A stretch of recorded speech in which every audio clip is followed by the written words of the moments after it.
you for being seated, and we are actually going to, before we do our invocation, we're going to actually kick off with a video from before the pandemic. Truth be told, we are, all the staff and the board of Team Inc. My name's David Morgan, by the way.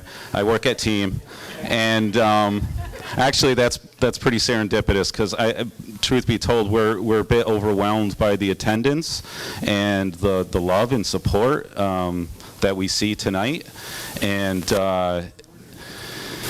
we haven't done this in 3 years. It's been 36 months, so we appreciate your grace and your patience as we shake the rust off, and let's remember our workers here at Racebrook Country Club as we continue to navigate a fascinating labor shortage across all sectors. So please, appreciate all of you for your grace tonight. So we're going to continue. Forgive me with not having a microphone. I'm glad I started talking about asking for your grace. I'm a little rusty tonight. We want to dedicate tonight's annual meeting. There's nothing more precious than a state of appreciation and gratitude for those that have passed and those that are with us today. And we lost an incredible champion, Naomi Wallace, fondly known as Ruthie, and she was the assistant director at the Tinney Center, although Greg Johnson, the president of the NAACP, would tell you she was the director. His title was director, but she was the director. She left a transformative impact on the lives of so many young kids and youth in Ansonia and the Valley. She has left an imprint on many leaders, including myself. Naomi had a way of explaining things to me to help me understand them. And Naomi would always do celebrations. She would do international celebrations at the Tinney Center. She would celebrate MLK Day. And when we unveiled the MLK bust on Main Street in Ansonia, nothing else like it in this entire state of Connecticut, I'd argue even in New England. It is one of its kind bust. And Naomi was a part of that, and Naomi was right there. And you'll see an image later about how Main Street was just Naomi was in the front line combating COVID-19, working alongside Team and Griffin Health Services on vaccine outreach and education. And you can see Naomi on the screen. And Naomi, we love you. We appreciate you. And we ask for a moment of silence for Ruthie, and we also ask for a moment of silence for those that have been close to us that we have lost in COVID-19. And thank you, Mayor, who has asked me to make a comment that for those that we have lost in law enforcement, and those close to us, friends, families, neighbors, we'd like to ask for a moment of silence.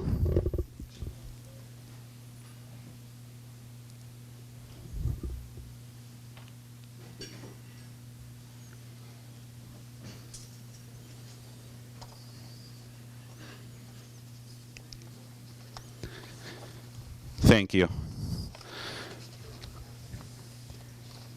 I know there's a lot of people in here who don't need this reminder, but never hesitate to express with absolute authenticity and meaningful appreciation for those that are still with us. Throw them a text, throw them a phone call, go visit them, give them a call. Our appreciation for those who are with us. And we also, in that note, want to recognize Mr. Bob Van Agen, a Team Board of Director member, and yeah?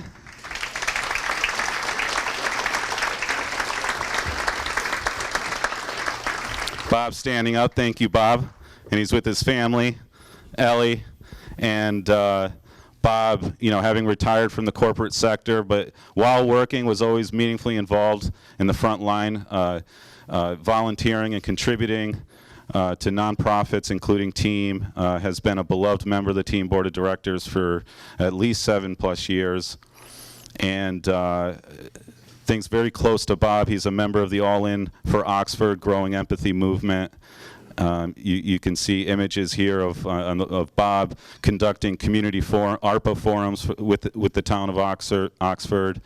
You can see the picture of the team board of directors and the multiple generations on the lower right. You can see Bob and his son Rob and little Xander. And Bob is deeply committed to making transformative change around housing as well as food security. And Bob is almost always right, but Bob, you are wrong about one thing, and forgive me for bringing it up, but I'm thinking fondly of our time together with you and another at a restaurant in Oxford. And how dare you ever question whether or not you have left a positive transformative mark on this world. I would argue that you have already done that, you will continue to do that, and what you have done will echo for generations and eternity ahead. So we appreciate you, Bob, and we dedicate tonight to you.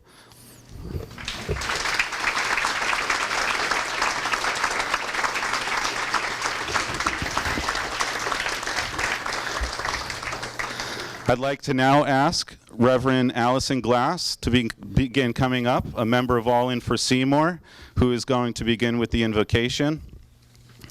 Reverend Glass has been a close partner with Team on the Valley Interfaith Council, the All In for Seymour Growing Empathy Movement, and working together to combat food insecurity as well as attainable workforce housing.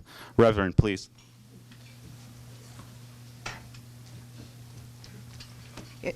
It is my privilege, absolutely, to open us with prayer. So please, be with prayer with me. Spirit of life, we welcome your presence with us this evening as we gather in support and appreciation for all the lives made better through the work of Team. We are filled with gratitude for the resilience and strength of the employees of Team who continue to care for those in need during the difficult time of isolation caused by the COVID pandemic. Thank you for bringing us together in celebration and in hope that even more will be possible in the future. Spirit of peace, we ask that you cover us with a rainbow of hope, hope that draws us together to work out our differences, hope that helps us to celebrate together and care for one another, hope that overcomes adversity and gathers strength to overcome, hope filled with love, hope that fuels faith, hope that breathes peace, hope that guides and gives us vision for the future. May we live beneath your promises of love and care and protection. Amen.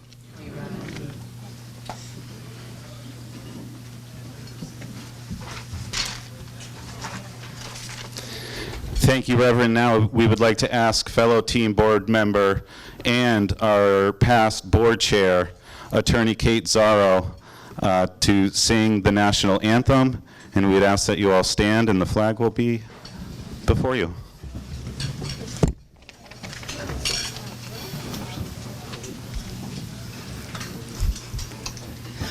Oh, say, can you see by the dawn's early light what so proudly we hailed at the twilight's last gleaming, whose broad stripes and bright stars through the perilous fight o'er the ramparts we watched were so gallantly streaming, and the rocket's red glare, the bombs bursting in air, gave proof through the night that our flag was still there. Oh, say does that star-spangled banner yet wave o'er the land of the free and the home of the brave?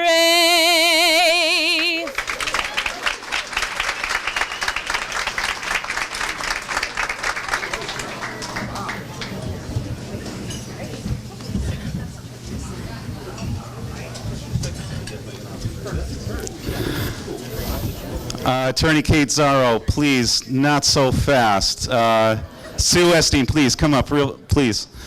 So on behalf of the Board of Directors and all the staff, Kate Zarro is our board chair and continues to serve on our Board of Directors, but led us fiercely throughout the coronavirus pandemic and term limited off. And so we wanted to give you a little something of thank you.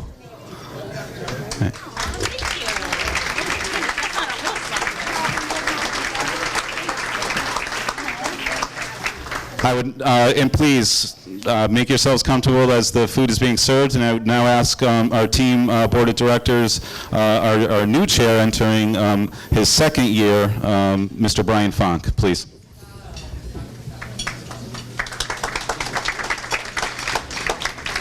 Hello, everyone. Dave didn't tell me that I may have to sing when I exit this position, so I will try, hopefully, in the next couple of years to practice my singing voice. So this is where we do some official business for the board, and I would like to call the meeting to order for approval of board member elections. So we have some 3-year term elections coming up, which are from October 2022 to September of 2025. So we have Rebecca Flynn, who's in the public sector. We have Kevin McDuffie, which is in the public sector. Geraldine O'Neill Wild in the private sector. Stefan Skybo in the public sector. And Kate Zarro in the private sector. So I'd like to ask a motion to approve the elections of the Board of Directors as presented for 3-year terms. So first by Stefan, second by Ron. All in favor? Any opposed? So moved. The next one we have is a Board of Elections for a 1-year term. This is for the board officers. So we have a 1-year term, which is going to be from October 2022 to September 2023. We have for chair, we have Brian Funk, which is myself. Vice chair, we have Lula Walker. Secretary, Jerry Wild. Treasurer, Joyce Barkley. I'd like to ask for a motion to approve the elections of the board officers as presented for 1-year terms. First, Stefan. Second, for Kevin. All in favor? Any opposed? So moved.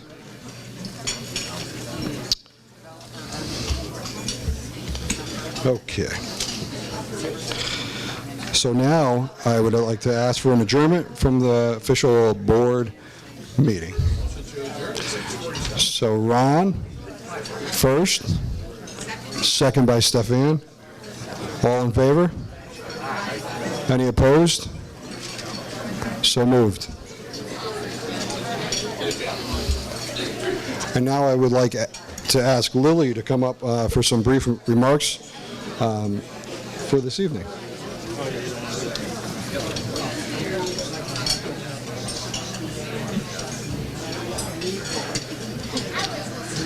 Thank you so much, Brian. Hi, everybody. My name is Lily, and I work at Team. Thank you. Oh, gosh. So it's just so wonderful to see everybody here tonight and be able to gather in this way. And we haven't had the chance to do this in a long time, so it's really great to see a lot of faces in the room together and be able to reflect on Team's work and be able to look to the future a little bit. What you'll hear tonight about Team's work, the strength and resilience it's taken to respond to unimaginable challenges, is also a reflection of all of you. We cannot do what we do alone, and it's only with the support of volunteers, community partners, donors, our amazing dedicated staff, the passionate residents who want to make a difference that we're able to do what we do and meet the needs of our most vulnerable neighbors. I just wanted to take a moment to thank in particular the sponsors who have made tonight's event possible. First, the Connecticut Health Foundation. I believe Ellen and Tiffany are here tonight. Are they in the room? Thank you so much. I'd like to thank the Liberty Bank Foundation, who have been immense supporters of our housing work. So round of applause for them. Of course, the Valley Community Foundation. I think Sharon Closius is in the house tonight. There's Sharon. And the Workplace, Joe Carbone and Tom Long. They here? They're there. And last but not least, Jones Family Farms and Winery. Just one quick note about them. Jones Family Farms and Winery has provided the beautiful centerpieces in the middle of the tables. Beautiful fall theme, and we have pumpkins and gourds from their farm and bottles of Woodlands white wine. So one lucky person at each table is going to walk away with that bottle of wine. If you open up your programs, there should be a sticker, a gold star sticker in one of your seats, and that person gets to walk away with some wine tonight. Who got it? Sorry, I didn't rig it. Congratulations. But don't take your wine and leave just yet. We've barely gotten to the good stuff. I'm going to pass it back over to David Morgan, our president and CEO, but let's just give one more round of applause for Jones Family Farms and Winery for that wine tonight. Thank you, guys.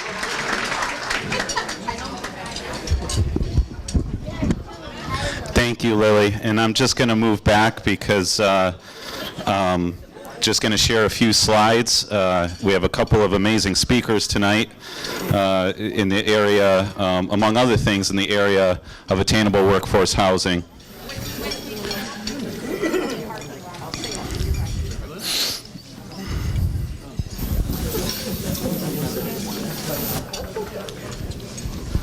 So you see before you,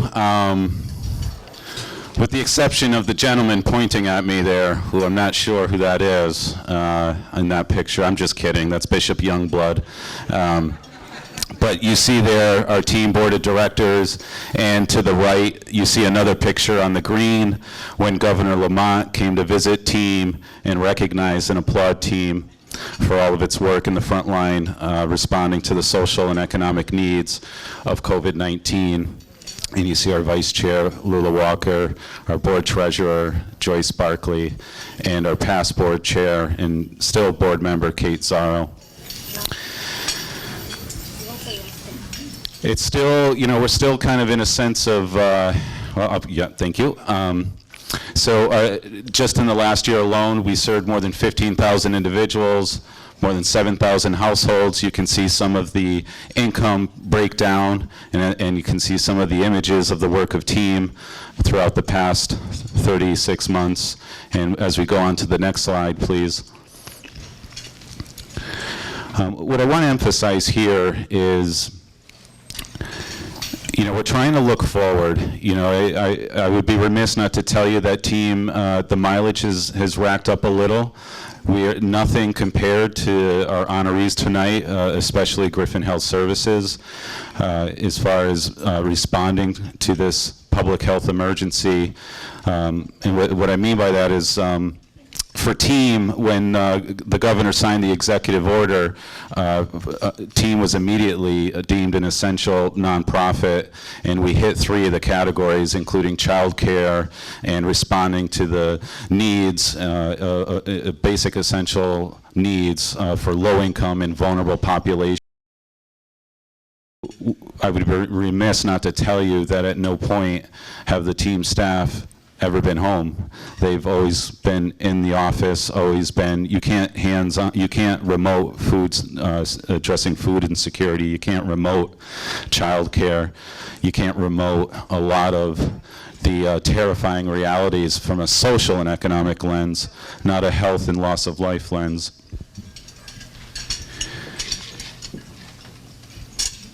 These have been our key headliners here for team when you look at COVID-19 response and recovery.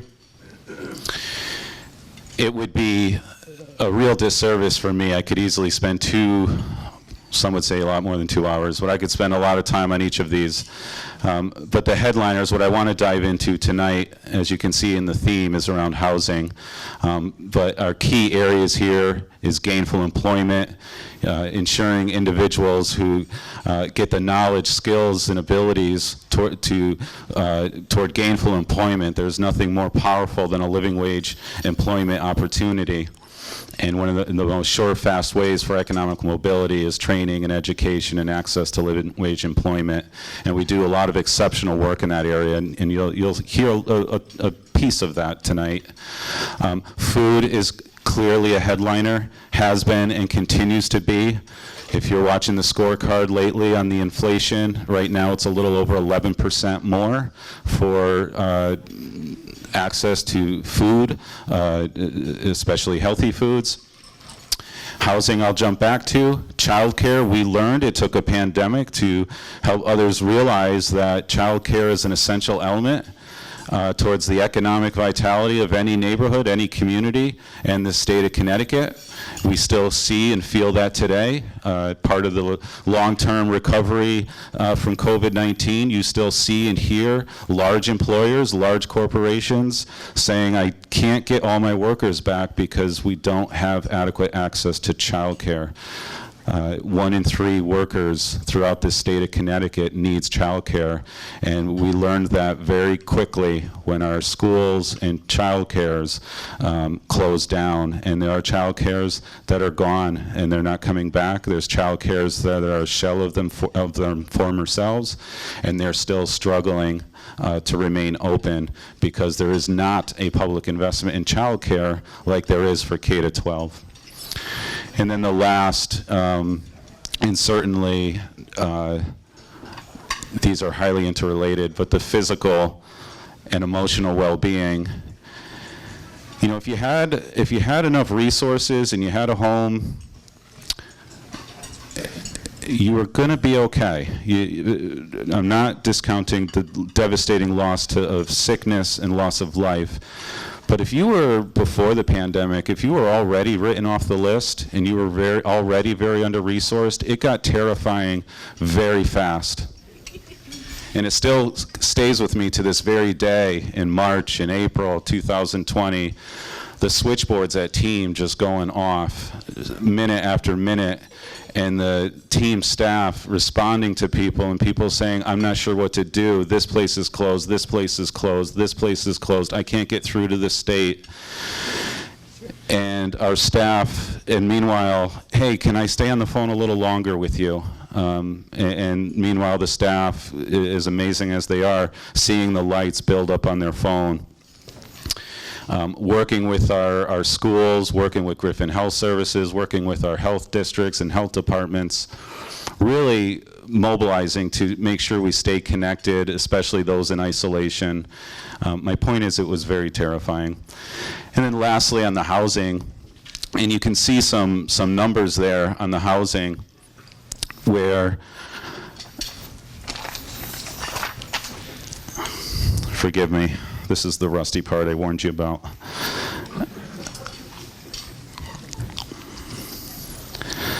There's a lot of, and you're going to hear about it tonight, but there's a lot of things Team has been doing, continues to do, and is doing even more rigorously this very day, and literally by the hour. The numbers of COVID relief that we've been stewarding with various coronavirus relief, other philanthropics.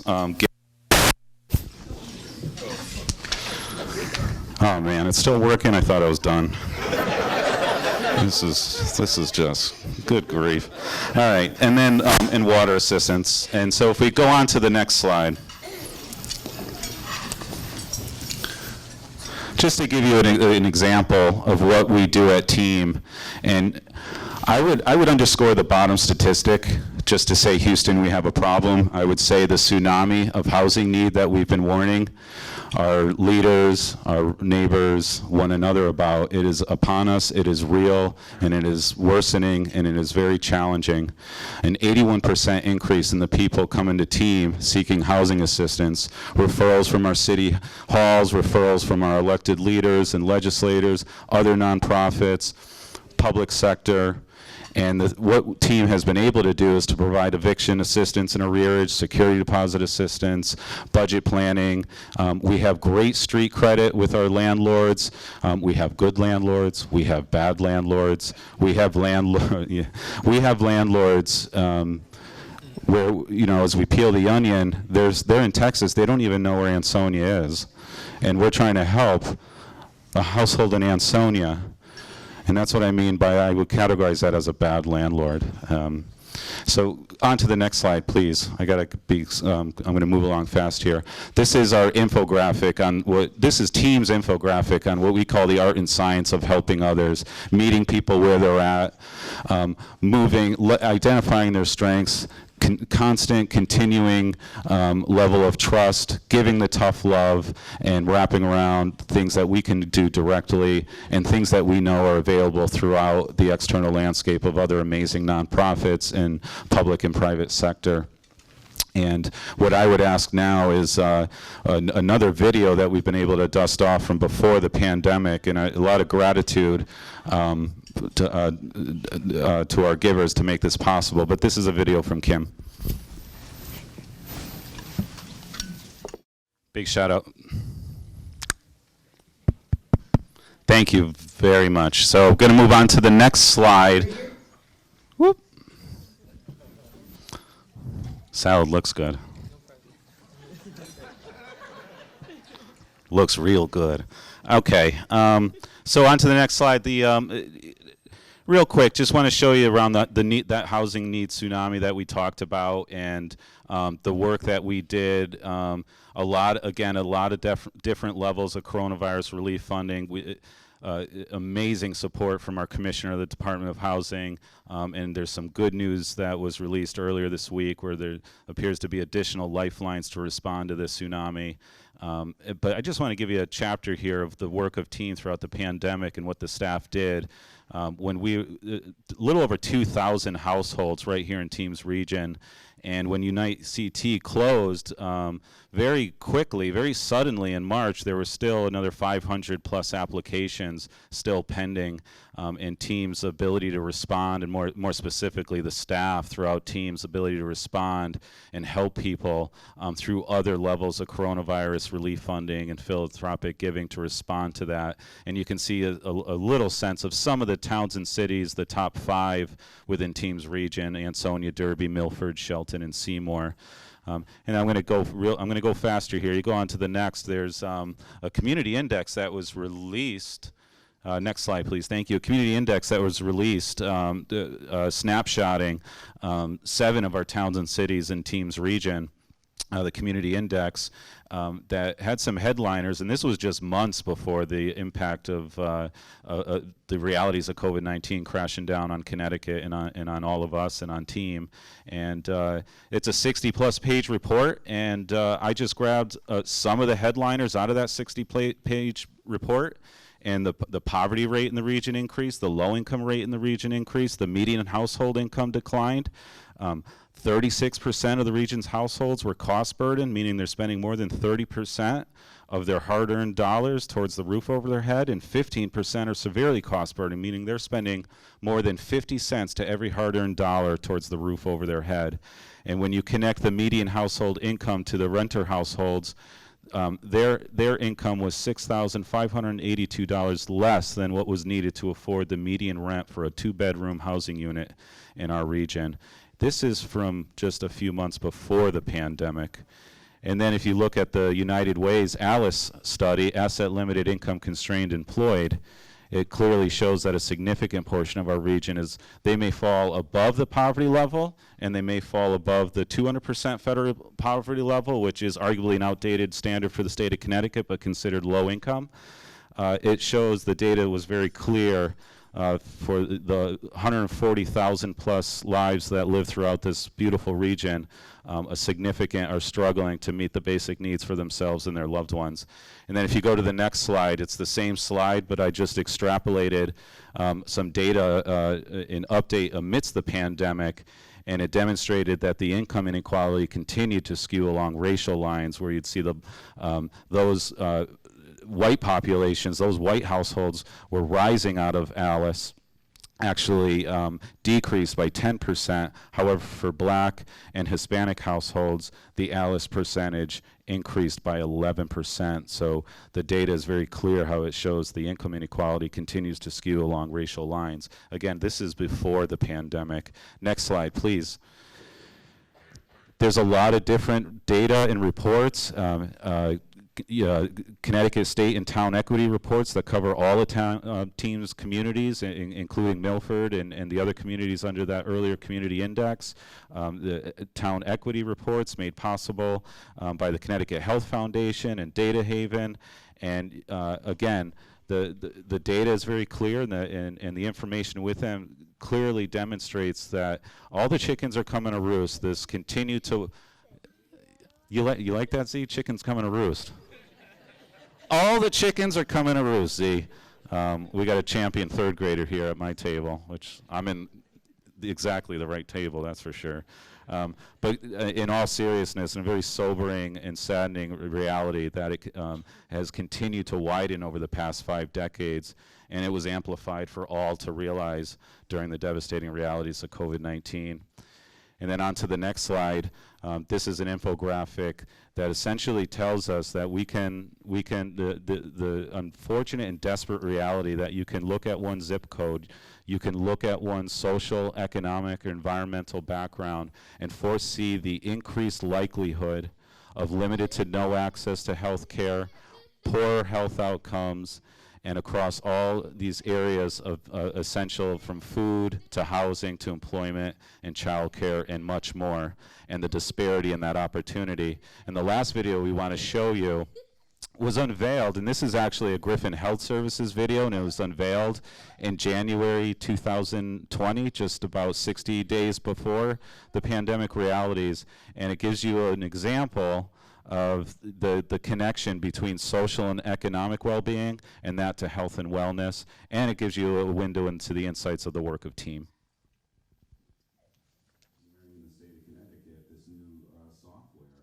I really want to applaud our chief elected officials throughout the Naugatuck Valley Council of Governments, as well as the SCROG, including our great city of Milford.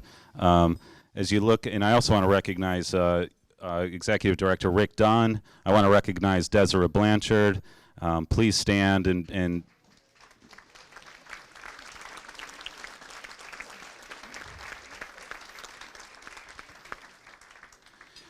they orchestrated an amazing conference that brought 19 towns and cities together at the Palace Theater, including the Core Valley communities throughout TEAM's region. And the headliners was affordable housing, and the electricity did not go out. The show actually continued, and the conversation was able to continue, and they underscored the theme of equity, of opportunity, and I really want to applaud them. And if you haven't seen it, it's on the NVCOG website. All of their different panels. TEAM had an opportunity to be meaningfully involved in the housing panel. It's resonated and caught a lot of feedback and attention and next steps on addressing attainable workforce housing. And you'll see it on TEAM's housing profile page on our website, and you'll hear us announce that in the near future. And then you can move on to the next slide and just see examples. Again, we had about 300 people coming together at the Palace Theater, including a lot of our elected officials who are with us tonight. I'm going to move fast through the next slides. We've been holding forums just 40 days before the pandemic. We had 300 of us come together to talk about increasing access to attainable workforce options. Move on to the next slide. There's some key, and again, this piece and the links to it will be on our housing profile page on TEAM's website in the near future. But some of the headliners here, if you just look back to November 2021, there was a pretty fascinating report that was sent out from the Valley Independent Sentinel, where you could look at the average monthly rental increase over the last 12-month period, and examples of Derby, Connecticut, for example. The average monthly rent increase went up over that 12-month period by 8%. I believe we can all agree that wages and compensation did not go up by 8% during that same 12 months of the pandemic. On the lower right, you can see another more recent article from October that underscores the lack of more than 85,000 units of attainable workforce affordable rental housing. And given this data, that Connecticut has the lowest vacancy rate in the nation. And moving on to the next slide. We've created a lot from our forum of 300 of us together before the pandemic. Throughout the pandemic, we began to create, our next step was to create community circles where towns and cities could craft the type of housing solutions, that works for their town and their city. The prescription's going to be different for Milford as it would be for Shelton, as it would be for Ansonia, for Derby, for Seymour, for Oxford, et cetera. And so creating local grassroots community circles of multiple sectors, residents and neighbors, policymakers, P&Z commissioners, et cetera, trying to craft and co-create the type of housing solutions we want to see. And the adage that drives our work is we own what we make. There's a lot of articles on the work. There's a lot of examples where you can see all these different sectors coming together and beginning to write that next chapter together, and creating those spaces where their stories can be heard. For us at TEAM, we oversimplify it into two areas. Number one, we need to increase supply of affordable housing for our workforce. And number two, we need to increase understanding and sensitivity to the issue. We're so quick to cast judgment on what we believe when we hear these words, affordable housing. And these articles include pieces to some of our grassroots leaders who are here tonight, including, I want to give a shout out to Ms. Jenny Rice. If I could ask you to stand, Jenny, and go to the next slide. And if you go to the next slide, this is one of a number of infinite numbers of examples of acts of kindness. This is on Skokorat Street in Seymour, where Jenny and her family, she's got an amazing volunteer corps of her two kids. You can see in these pictures moving and mobilizing the pumpkins. You can see Reverend Glass again, who did our invocation. You can see the first select woman, Anne Marie Drugonis, our chief of police for town of Seymour, faith leaders, residents coming together for community dinners. You'll see and hear others that have occurred in Milford, Ansonia, and Derby, and Oxford, including ARPA forums, housing forums, and more. And go on to the next slide. Our basic common denominator is how do we create the conditions for the stories to be heard so we can break down some of the stigmas and the misunderstandings when we say these two words, affordable housing. Go on to the next slide, please. This is an example, and Mayor Zekin carving out the time to sit with residents of Derby and policymakers, small group, to come together and talk about these three things that drives our work. A place, a decent, safe, affordable place to live, assured access to food, and meaningful involvement in the decisions that make our lives. And as you go on to the next slide, we did a downtown tour. In this example, this is Derby, so we did a tour of downtown Derby. I could show you a lot of different, go on to the next slide. And to see and hear the conversations around experiences of housing and wanting the best for themselves and their loved ones and their moms and their grandparents was very powerful. On to the next slide, we stopped for a group photo on the corner there, just down the street from the Sterling Opera House. On to the next slide, please. I gotta keep the clock moving, forgive me. This piece here is what we have begun doing. A lot of our groups, from All In for Ansonia and Derby to Milford and Seymour and Oxford and Shelton and beyond, is team has been hosting these workshops around, and we always come out and you'll see and hear the intensity of these as we begin to climb out of COVID-19 and keep our eye on the horizon of long-term recovery. But we always begin with, here's what is immediately available for those who are experiencing housing hardship, those who are in stress, those who are in crisis. We also have a piece on tenant and landlord relationships, including addressing absentee landlords. Also increasing home ownership and opportunities, and there's the experts and resources that are available. The local and municipal affordable housing plans, and kudos to the City of Milford, City of Ansonia, having their plan published, and others are beginning to come out. And then what we do with them and how we create those feedback loops with our local neighborhoods and communities to respond and move that needle to increase access to attainable housing for our workforce, for our families. Transit-oriented development and zoning regulations and opportunities to reassess zoning regulations that can often become an impediment and too often restrict the ability to increase housing options, and often under the veil of environmental or character of communities. And then on to the next slide. Got to give a shout out to the one and only Lillian Dorothy McKenzie.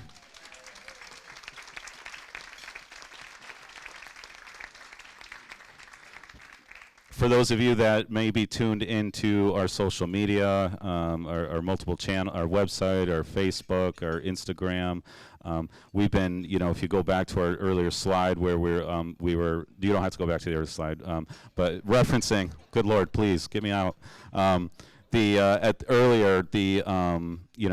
big focus on, I showed you those headliners around childcare and food insecurity and housing. Recovery and renewal,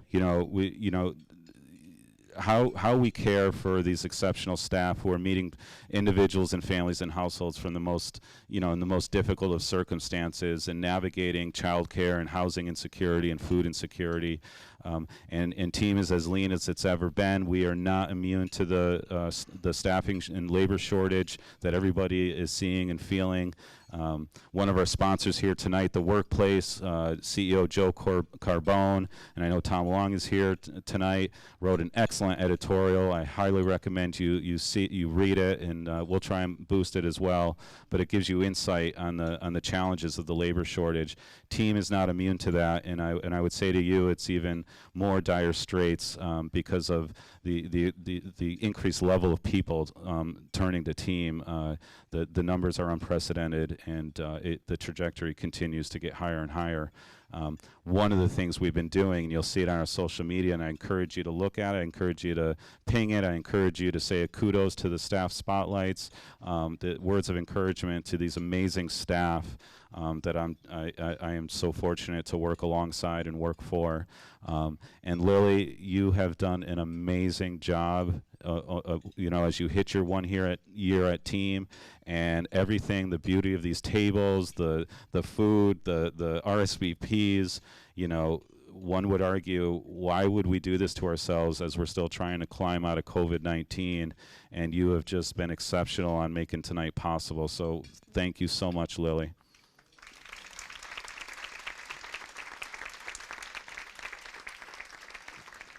Next couple of slides shows you the numbers and the images of our early childhood programs throughout COVID-19. Go on to the next slide.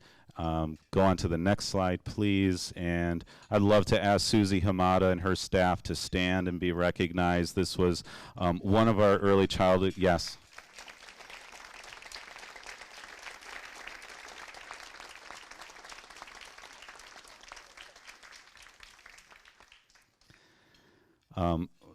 Team, as many may know or you may not know, we scored top 10% in the country through the U.S. Department of Health and Human Services on our class assessments for our early childhood and Head Start classrooms just before the pandemic. And we're also nationally accredited, and we so wish we could bring every staff person into this space tonight, but we wanted to make tonight for our donors, our supporters, our community partners.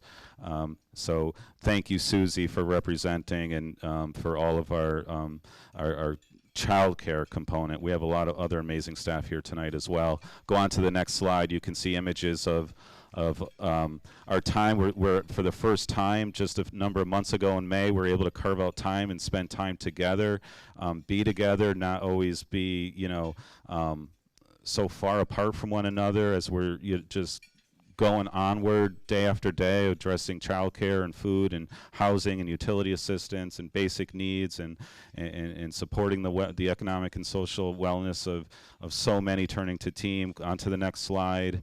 Onto the next slide, please. And I would be remiss, and again, I want to give a shout out to Jillian and Courtney. I know they're here tonight. You guys, I'm going to be obnoxious and ask you to stand as well. They're representing.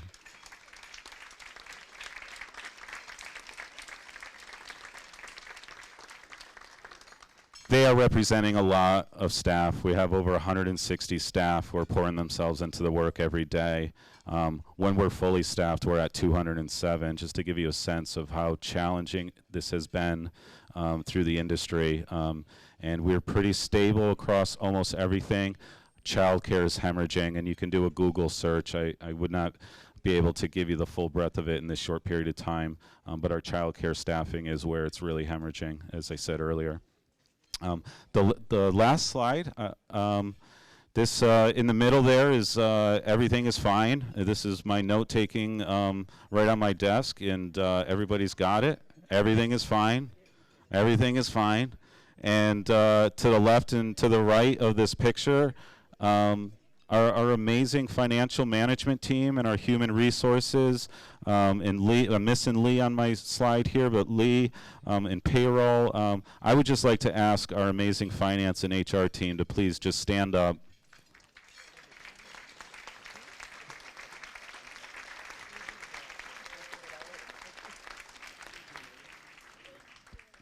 Team is so beloved and so supported in so many beautiful ways, and you see the images of the children, older adults and seniors getting meals, helping people, making a transformative impact around housing and so forth. And we don't always see behind the curtain the amazing engine of work of our financial management team that you saw there that you see there, and our human resources. And boy, if there could be a documentary, imagine human resources throughout this coronavirus pandemic, and also our financial team. You know, the amount of compliance and scrutiny and auditing on a pre-pandemic level for team is not without pain. You layer on the compliance and scrutiny of coronavirus funding, as it should be. But I would say to you, it is always, no one wants to make the front billfold on not following ARPA and coronavirus and CARES Act funding. And I would argue that we spend a lot of time on that, including rules that some don't fully exist or aren't so fully clear. So kudos to our team. Year after year throughout the pandemic, our public record speaks for itself. Flawless results to the penny on everything, and people still can, and they need to, I get it, but we still spend a lot more time on the accountability, and it would not be possible without those amazing champions behind the curtain that you see on the screen there. So thank you, guys.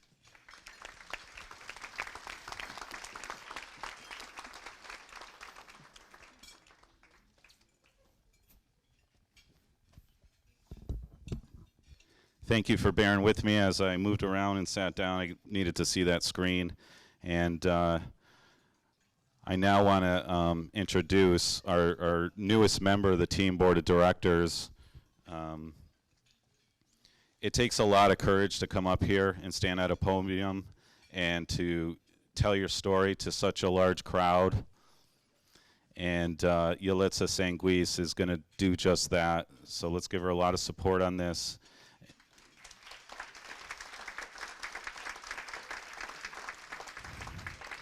Yalitza's story starts with team in early 2020, and truly centers around childcare, housing, navigating a lot of complexities, and it's been an honor to work with you. I can close my eyes and think fondly of standing on the green with you and advocating for childcare, holding the mirror up to our communities, demanding better results. So please, Yalitza, come up.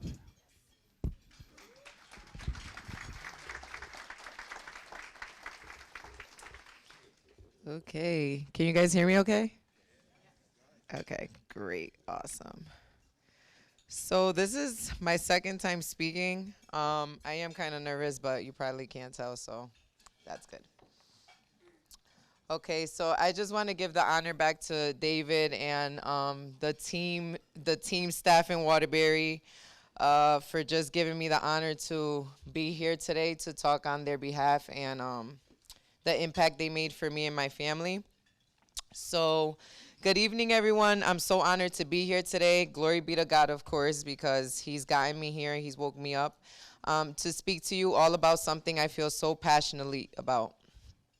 Thank you for being here tonight to support and recognize team, an organization that I wholeheartedly declare has, after God, of course, opened the door for me to walk in my purpose.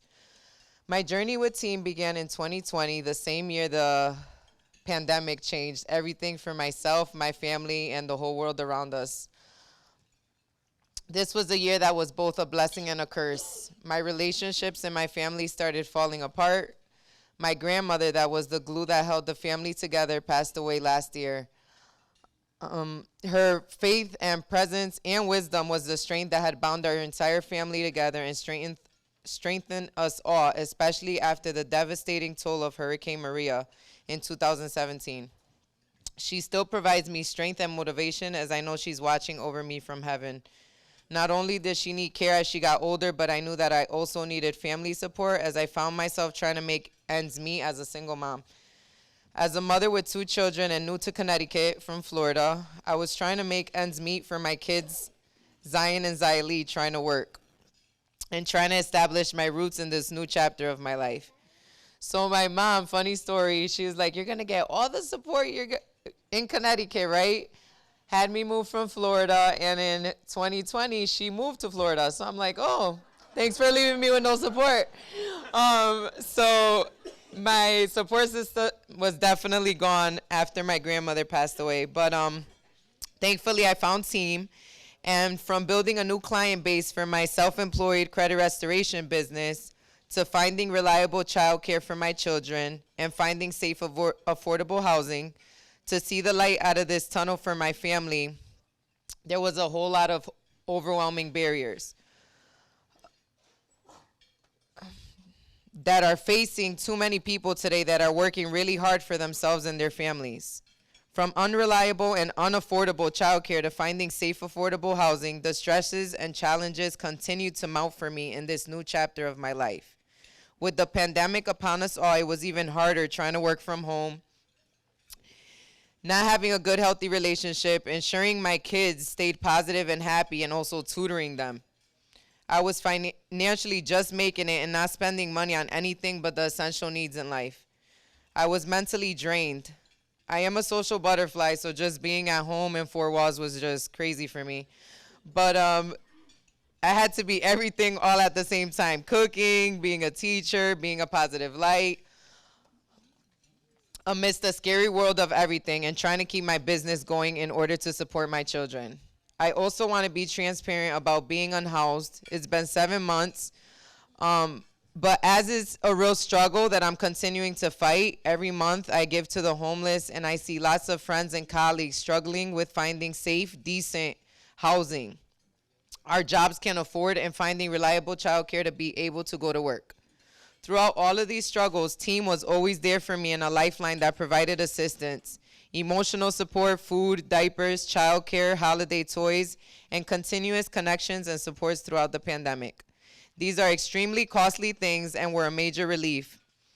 In fact, one year, the team toys for kids were the only gifts my kids got. They didn't know, so I was good with that.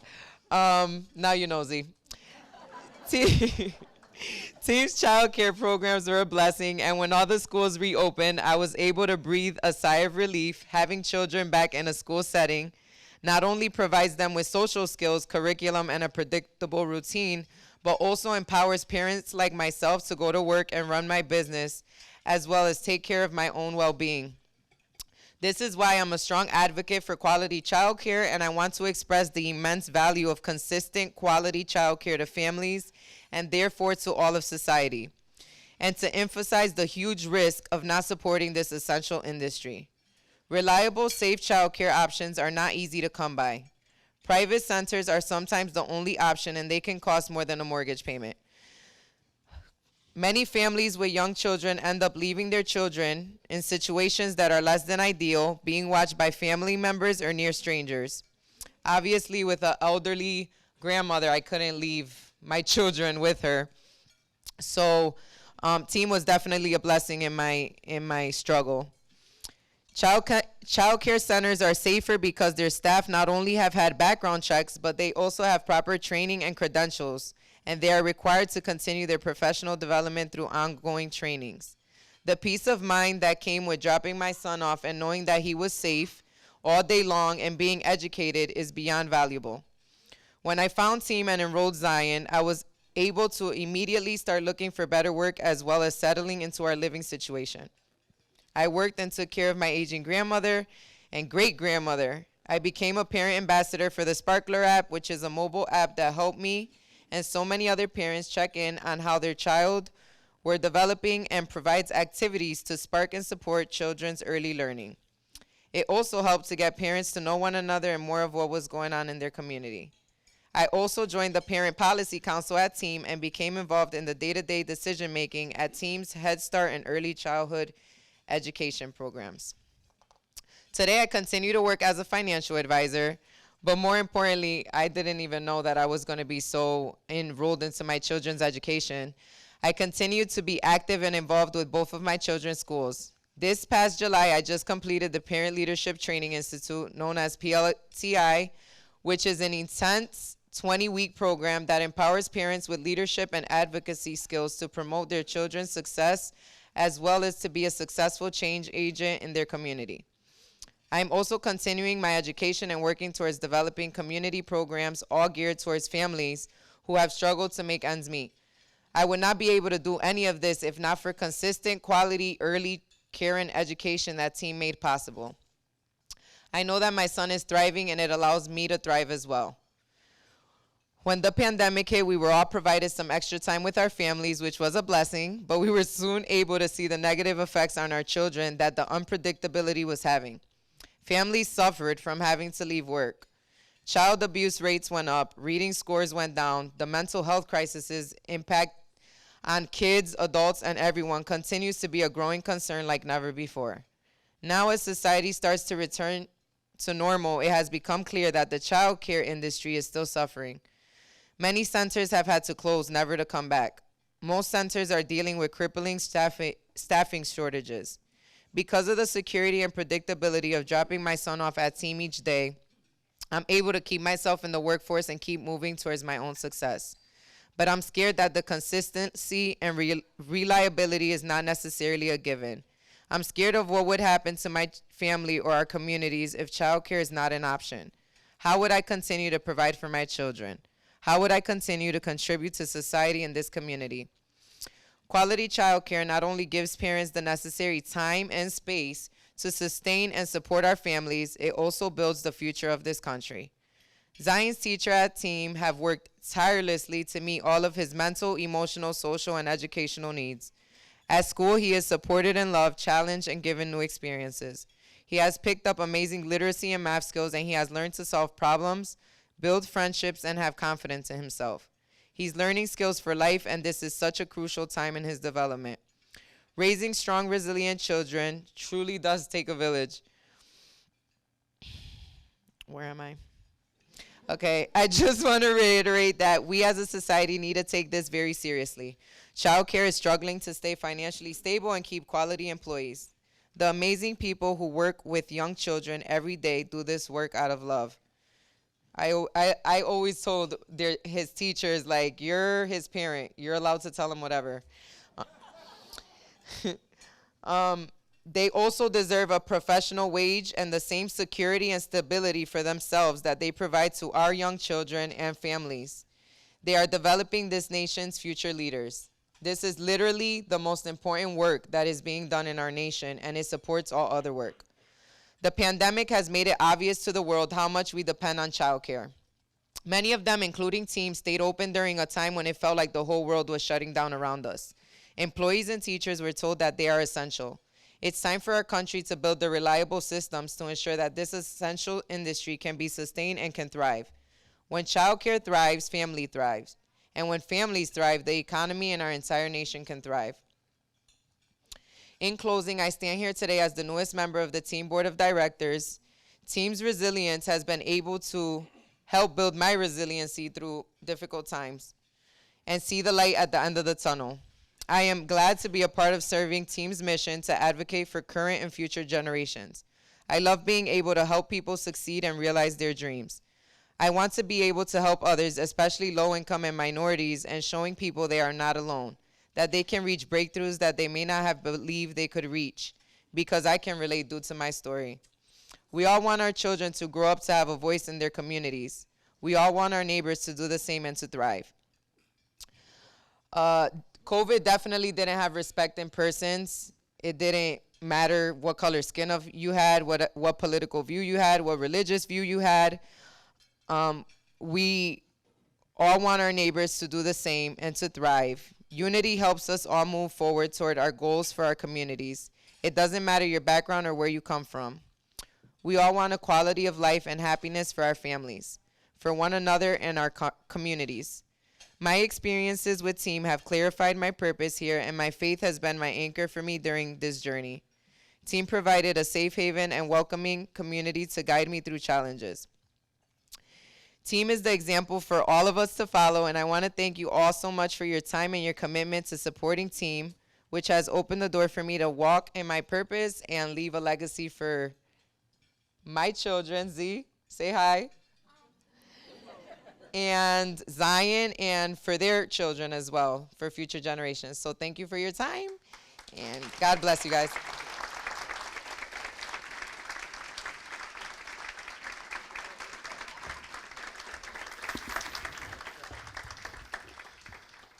Wow. Wow, Yalitza. No nervousness there. And Yalitza's story is actually in our report summary. You can actually see some of the images of her graduation, her advocacy, and Zion is actually in there, and Z is actually here with us. And Yalitza actually just recently wrote a book, and she's allowed me to, I have 5 of them, and I heard Yalitza talk about, navigating, overwhelming challenges after Hurricane Maria, and trying to do the best for yourself and for your kids in Connecticut. And if you read her book, Heaven on Earth, it's called Ho, Heaven on Earth, Yalitza Sanguis. It's intentional. It's very intentional. I highly recommend you look it up and you read it.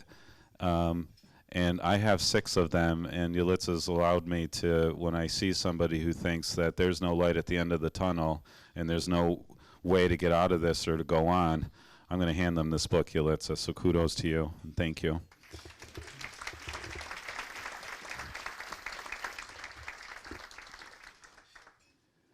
I now want to ask them to just bring up a few slides of the Team's MLK committee and the work of the MLK bust, and it's going to be my pleasure. That first slide, you can see this is the bust I talked about earlier, one of its kind, nothing like it.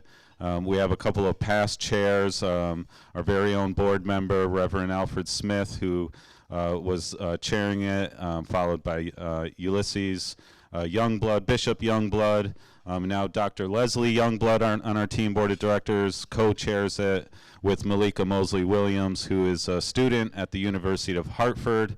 Malika is here tonight, and there's you can go on to a couple more slides. Gregory Gaddison, I want to give you a shout out as well. I know you're here tonight. Been very involved with this, getting that bust to fruition. On the next slide, you can see the examples of, despite a pandemic, we created community conversations to drive community dialogue around these words that we see fly around so often. But how do we dive into them and have a productive discourse? These words of diversity, equity, inclusion, and sense of belonging. and Malika and the Youngbloods have been amazing leaders on this work. And so we have asked, and some of the topics were around community policing, education, leaders in faith, and go on to the next slide. And you can see all of this. We have a dedicated page on our team website. It's been there before the pandemic and throughout the pandemic, and you can see images of the video that we crafted together to help promote awareness, build relational infrastructure, especially within our all-in groups that have been very active on this. All In for Ansonia and Derby and All In for Milford have been very active in this work, including Juneteenth events and events throughout the year.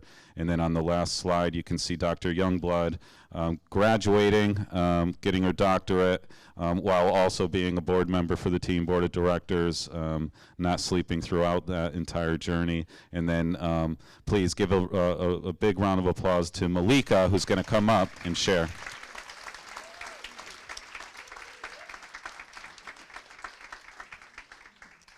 Good evening, everyone. Can you hear me? Okay. I'm a little shorter than David. So like David said, my name is Malika Mosley Williams. I am the co-chair of the Valley MLK Committee, as well as a member for All In for Derby and Ansonia. For anyone not familiar with the MLK Committee, we are a group of community leaders and residents within the Valley working to memorialize the transformative legacy of Dr. Martin Luther King Jr., and to inspire Valley communities with love, equity, justice, and compassion for all Valley residents. Our vision is that the dreams and the convictions of Dr. King perpetually resonate throughout all the behaviors, actions, and systems in our Valley region's work as we strive to address community well-being and quality of life for all. Over the last couple of years, the MLK Committee proudly completed the prominently displayed MLK bust on Main Street in front of Ansonia City Hall. We've conducted a series of panelist events with interactive Q&A opportunities focused on race, public safety, policing, and community trust. As of now, we are moving on to our next project, which you may have heard of. Working alongside the city of Derby and the community, we are working to prominently paint an MLK mural on a permanent building structure that will inspire Derby and the surrounding Valley communities with equity, justice, and opportunity for all Valley residents. As an inspiration and historic civil rights leader against all manner of racial, social, and economic injustices, a mural featuring Reverend Dr. Martin Luther King Jr. and other influential leaders, this mural will highlight what he stood for and will act as an opportunity to work with our towns, neighbors, and leaders in achieving the mission of the MLK Committee. This has been something that's been discussed for a while, and we are still in the early stages of this piece. Once a prominent location is finalized, we will be working closely with the City of Derby and other leaders and community members to design the piece alongside our lead muralist, Isaac Bloodsworth. We are currently collecting donations for this piece, which can be sent in through the team website if you're interested in donating. In addition to supporting initiatives and organizations within our community, I do want to urge you all to continue to support the youth of our communities. When I joined the Valley MLK Committee, I was still in my senior year of high school, and in my junior year of high school, I was involved in the Valley chapter of the NAACP. Something I've learned early on is that there is no age requirement for activism and passion. In addition to that, I believe we have a few high school students here somewhere. Found them. Yeah, definitely. So they are currently leading an initiative within their high school to make a trip to visit a few HBCU colleges affordable for all students. I believe they'll be going down south to Atlanta.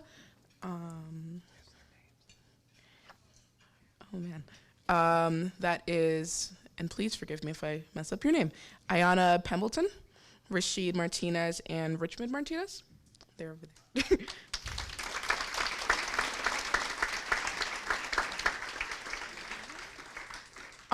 As David mentioned, I am currently in my junior year of college at the University of Hartford, and as someone who's been through the college searching process, I know how important it is to get exposure to different campuses, people, and environments, because that will truly impact the rest of your life, really. What they are doing now will change the lives of so many students in ways that we may not even realize. To make change, all you need is passion and drive. Never underestimate someone's ability to do something, especially because of their age. To those high school students who are here, I commend you, and I'm very excited to see what you will continue to accomplish in the future. And to those who are actively making changes within our communities, please, please, please make efforts to not only involve your youth in your conversation, but to keep them there as well. This is very important. Thank you so much.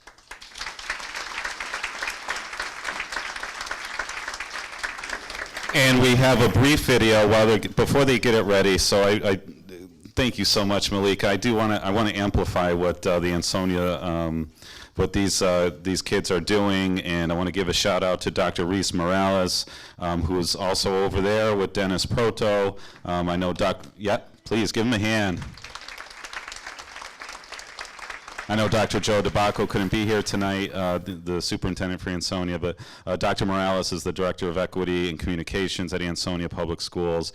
And to Malika's point, they envision going away for 5 days and 5 nights, and these 3 kids are signed up for it. And our hope is that more will there'll be enough funds raised. It's going to be in April during spring break, and again, it's 5 days and nights. It includes meals, the hotels, the travel, the insurances, the course leaders, and the supervision. And so do know, Dr. Morales, that team in the Valley MLK Committee is 110% behind you. As Malika said, every dollar goes straight towards the work of the MLK Committee. We're working on the mural, and we will stand right alongside you to amplify this. And we know that our hope is that these 3 students, and we believe they will, and others from our schools, including Ansonia, Derby, Seymour, Oxford, Shelton, Milford, and beyond, just like they did in the past prior to the pandemic, during Dr. King Day, Reverend Dr. Martin Luther King Jr. Day, which is January 16th, 2023. And I want to welcome Greg Johnson, President NAACP, who's just joined us. Our hope is that we will have a live in-person event, and Malika, you scaffolded, you planned it last year, and it was so beautiful, and so many people responded and donated to that fund to continue to move that needle towards an MLK mural. And we're going to amplify that message so these kids can go on that tour to the Historically Black Colleges and Universities tour and the Civil Rights tour. So thank you again. And we're going to play the Nyjah Phelps video. Nyjah, are you in the house? Yes, she is. Let's just make you come up here, but we've got her video. All right, you're not coming up here then. But we're going to, part of that MLK Day celebration that Malika made possible in working with our MLK committee was Nyjah's, it was a Zoom experience, of course, so please play it. Nyjah, I know we're talking again later. You're not coming up here. It is really my honor. There has been no greater champion as far as in personally and professionally in her career. No greater champion in advancing and advocating for attainable workforce housing. And I have a real honor. I want to share a few background pieces about our very own Connecticut Commissioner of the Department of Housing for the state of Connecticut, Selah Mascaro Bruno, was appointed by Governor Ned Lamont in 2019. Prior to her appointment, was the President and Chief Executive Officer of the Mutual Housing Association of South Central Connecticut, doing business as Neighbor Works, New Horizons, well known as NWNH, a nonprofit 501c3 dedicated to providing affordable housing opportunities to help build strong communities and revitalize neighborhoods. A lot of Selah's work includes expanded operations beyond New Haven County to New London and Fairfield County. Fairfield County, amazing. Selah has a master's degree in urban studies from SCSU, a bachelor's in business administration from Charter Oak, and completed the Achieving Excellency in Community Development 18-month fellowship program at Harvard University's John F. Kennedy School of Government. A number of her other accomplishments, I'm not going to read them all. very impressive, currently is the chair of the Connecticut Housing Finance Authority, CHIFA. And in 2004, Saylor received the, I'm sorry, well, you know what, it's on your public record. I was going to skip that part so people wouldn't count, but got the top 40 under 40 award from the New Haven Business Times, and in 2007 received the Housing Good Egg Award, and in 2009 was recognized as a rising star by Business New Haven. And in 2018, she spearheaded a partnership with NWNH and Puerto Rico to assist in their recovery efforts after Hurricane Maria. Saylor lives in Milford, all in for Milford, with her husband. I give you Commissioner Saylor Mascaro-Bruno. Thank you, David. Can you hear me? Can you hear me? Yes. Thank you, David, for those kind words. Good evening, everyone. It's really a pleasure to be here, and thank you again, David, the staff, the board, for inviting me tonight to be with you. And the most difficult part of my job was actually to change my hat from a developer, organizer, having to face residents, to be on the other side, making policy, actually implementing policies of my legislators, and looking at housing with in a different way. And I cannot thank enough Governor Lamont for the opportunity that he gave me to be able to impact or to make a better effort statewide through the organization that David mentioned. We build affordable housing, homeownership, rentals. We did after-school programs. So the work of teams is not new to me because I have been there. I have done it, done a lot of fundraising. So I understand the work that needs to be done and the need that we have in our communities.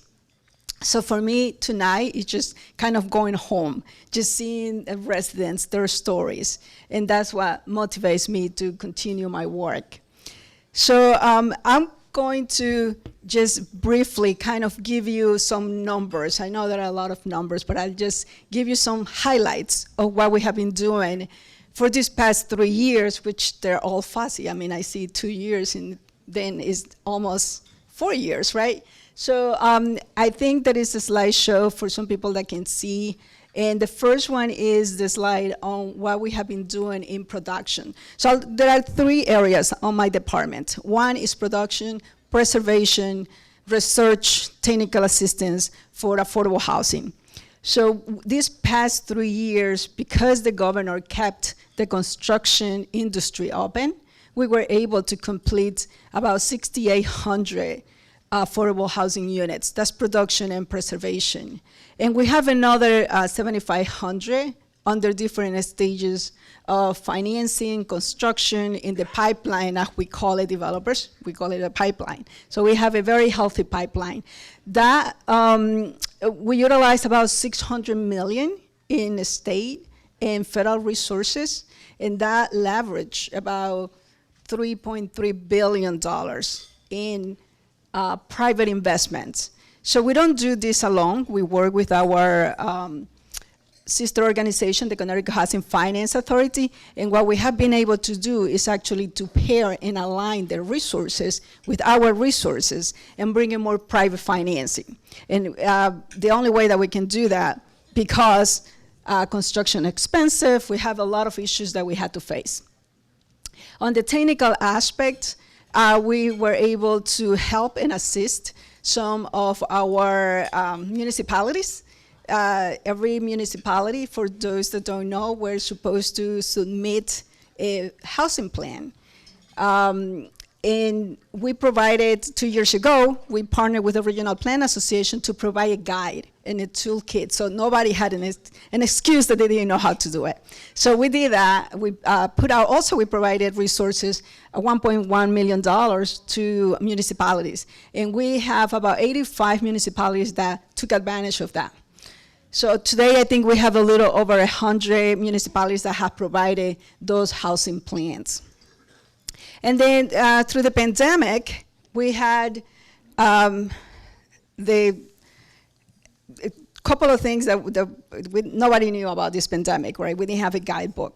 The first initial aspect of my job was, besides being the commissioner, now I needed to just move towards a different place. And we were able, my first task was to move 1,000 people from shelters to hotels. So we contracted out with several hotels to be able to move, especially the most vulnerable, so that we could stop the spread. And we were able to successfully do that. So we, through the pandemic, we have the emergency resources that we had to manage. We received $400 million for rent relief. That's the Unite City program that we had to basically settle and stand up and hiring people within 2, 3, not even 2 months. And we were, I was very thankful that my staff worked 24/7 to get it done. And we were able to assist so many families. We have paid about $320 million to landlords. And we have more than 11,000 landlords that have been benefiting from these resources. And the last number that I saw today, I think it was about a little over 50,000 households that has been benefiting from this. We pay electricity, about $48 million to utility companies, and the rents has been about $242 million. So my department is pretty small, but you throw those numbers, we really have done it because we partnered with organizations like TEAMS. TEAMS was one of our organizations, and we have many other. We have volunteers, we have many service organizations, and our sister agencies that have been working with us. That's the only way that we could have been able to do all the work that we did. And then we also manage some federal resources, and especially for the small towns. The CDBG we were able to allocate about $61 million. And then in this region, probably we have about $5 or $7 million from preservation. Those are for those apartments for elderly that needs some renovations, and we really do want to make sure that we take care of the quality of life of everyone. So we want to make sure that those old buildings are rehabbed. The other thing that we did with, well, through the pandemic, we learned a few things, right? I don't know if there is a slide on a McKinney shelter. Oh, they haven't been running the slide. So the McKinney shelter was a shelter in Hartford, and you can see the bunk beds on the top. And then what we decided to do was actually utilize resources from the federal government to provide acquisition funds to one of the community agencies in Hartford, CRT. And CRT acquired the building, and they're now doing a commercial kitchen. As you move to the next one, you can see the whole, or I think no, before that. So the McKinney shelter now will be, instead of those horrible bunk beds, now you have 2 people in a bed, in a bedroom. And what CRT is also going to be doing, they're going to be providing the services in the same space. They're going to have mental health, substance abuse, medical, and vocational training, so that a person that has some challenges don't have to go and wait or have to look for transportation to be able to go to those appointments.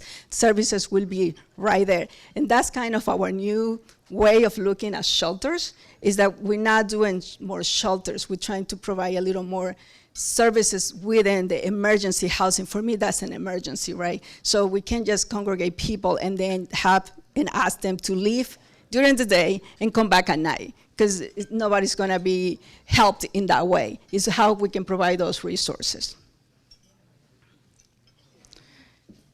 So there are a couple of pictures there just showing Torrington. We just cut the ribbon for a little over 62 units, I think, affordable housing with units for DDS, which is the developmental services with the Department of Developmental Services, 12 units. We have units that goes from 25% of area median income with somebody making $15,000, a family of 4, up to market rate. So it's a beautiful unit. And I just want to show you, because some of you, sometimes we don't understand what affordable housing is. They think, some people might think, that they're low income and that it's ugly, and it's such a beautiful building. It's a luxury apartment, actually. And everybody, I mean, from energy efficient to the way the amenities is by the river, so there are beautiful developments that are affordable and that can really make a difference in somebody's life. There is also a picture of some homeownership. We have been doing homeownership in the state. In Litchfield, Goshen, Connecticut, we have about 13 units that are homes for sale. A trust that the volunteers and the town working together have been able to work with us. We provide the resources and they're building those homes. They're also utilizing for those homes a new program that, thanks to our legislators here, and thank you to our governor, in December, they passed $20 million from state resources to do the Time to Own program, which is a down payment assistance program, up to $50,000 for down payment assistance. It's a forgivable loan, 10 years. It's being forgiven a tenth every year. And by the end of those 10 years, that family has equity into that house. So that's, we really want, I love the program. We are oversubscribed right now. We have about 6,500 households that are, has reserved the program. So I hope that the governor and the legislators will give us a little more support on that, because it really has been very successful. And then as just to not to continue on, because we have so many programs and so many things that we're doing, but I just wanted to mention one example. I think, David, you asked me if in the past, or if I had any example of developments that have been done, and how can people get together, how the private sector get together to be able to do more affordable housing. So I'm gonna tell you just a brief story. Several years back, the Harold Wester Smith Foundation, that is in Waterbury for those that don't know, they approached me when I was the CEO of the nonprofit to work in a neighborhood. The foundation made a multi-year financial commitment to NeighborWorks New Horizons, to the organization. $560,000 the first year, to use $360,000 for a capital, meaning that we could buy properties. And they wanted a specific, it was a street. And if the slideshow goes on, almost the last slides is Gaffney Place. So those houses were dilapidated.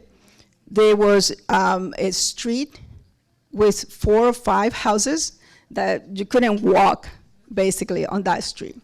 So they provided a $560,000, $200,000 for operations. And then they committed $150,000 for operations in the second year, and $100,000 every year after that for a few more years. So that they really, what they wanted to do, and Jim Smith, the president of the foundation, when he approached me, was like, he wanted to make a difference, but he wanted to make it now. He couldn't wait. And the way why those resources worked was because a developer usually has to work and then developed and try to get resources to pay staff. So you always are trying to raise money, and it takes so long. So with this approach, we were able to hire a person to put the projects together, and in 3 years, we transformed a neighborhood. And it's just an amazing way of putting commitments and also making sure that, and the other part was that they were involved in the development parts, so that every quarter we will meet with them and we'll provide the updates in how far we were in those developments. So there are ways that people can get involved. The philanthropic group can be involved, the foundations can be involved, providing minimal resources to some of the nonprofits that are doing this work. And since I mentioned that program, leading by example and to increase production, I just committed to 5 nonprofit developers, $200,000 for operation, and $500,000 for pre-development loan at 0% interest for each of them, so that they can start increasing their production and the capacity. So, a lot of things going on, right? But I just want to tell you that the only way we can address the affordable housing need is working together, aligning our resources, private and public. And for towns to take a proactive role, especially now that they have developed those plans, is to implement. How do they implement these plans? In my department, we are open to provide technical assistance to any town that may need. So when you are talking to your town, please let them know that the Commissioner, Department of Housing, have resources for technical assistance, and we have resources for production and for preservation.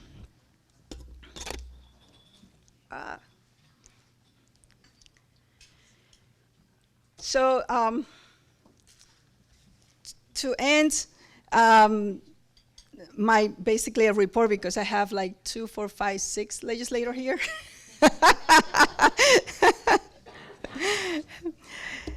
Some of us just need an affordable, healthy, warm place to call home and be able to excel, like our friend here, Janelle. But I also have to tell you that, like Janelle, I used to live in a subsidized apartment. I was a single mom.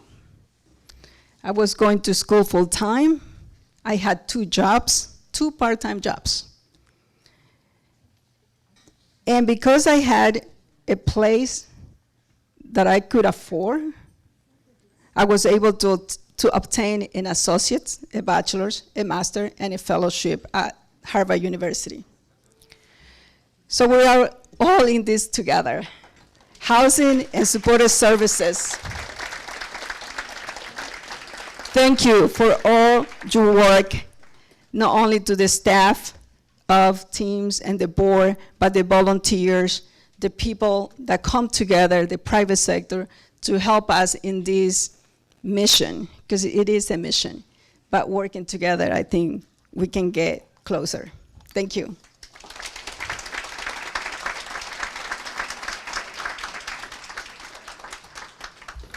Thank you so much, Commissioner. Thank you. You know, that earlier slide that I went at a rapid pace over, based on the latest study, for the average fair market rate in the state of Connecticut for a 2-bedroom unit, you would need to be making at a full-time a wage of just under $28 an hour. That's for a 2-bedroom unit.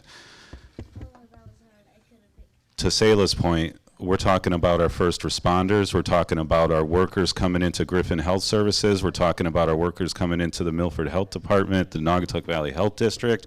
We're talking about our paralegals. We're talking about our public school teachers. That's what we're talking about, to Sayla's point, when we're talking about this thing we call affordable housing. So thank you for all you're doing. We saw the article I showed earlier. There's no one better than you, Sayla, who can take this on with that. No pressure, honey. We got this. And we say it often here. We are really dangerously good, the collaborative spirit of this section of the state of Connecticut. We really are. We can totally move that needle when you look at those affordable, you know, when you look at the NVCOG's profile data, and we have some work to do in our towns and cities right here. Thank you, Sayla. Now,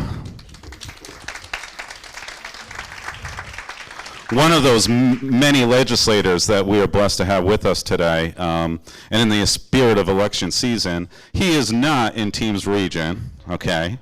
So State Representative Quentin Williams, fondly known as Q, serving Middletown. I'm going to go off the side here a little bit. More importantly, above all, he has been serving as the chairman of the Housing Committee for the Connecticut General Assembly. And team was honored. We were one of 5. And again, there were hundreds and thousands of amazing nonprofits and volunteers. The opening day of the State House of Representatives could not possibly fit them all into that space. Team was honored to be one of the 5 in the entire state of Connecticut to be there on opening day, to sit there in the well of the House when Representative Ritter began the session. And Q, I was deeply moved by your speech where you kind of, you know, we're talking about the moms now, you know.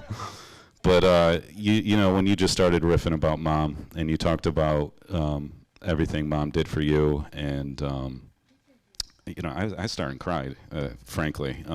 But why you changed your name and what a testament that was to her. And it says a lot about you.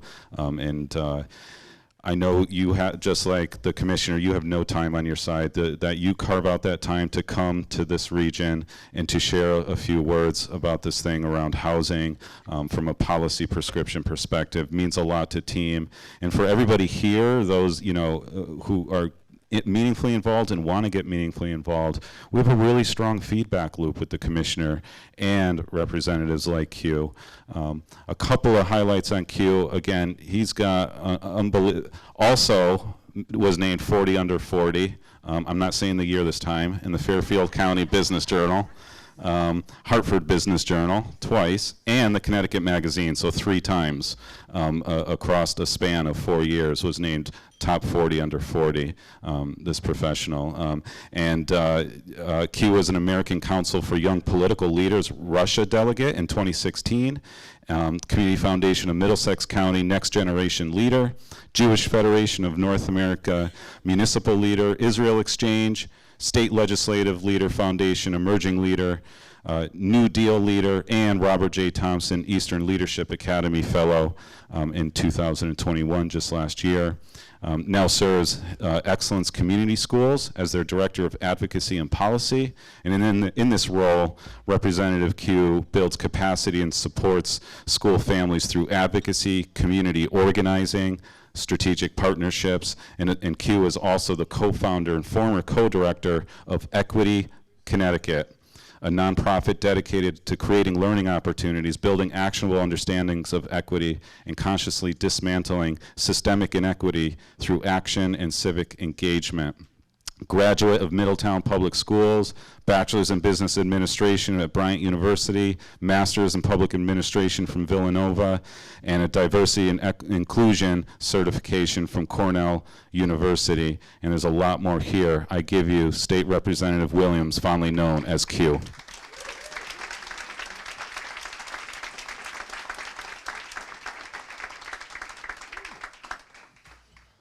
So good evening, everyone. Okay, we're going to try this one more time.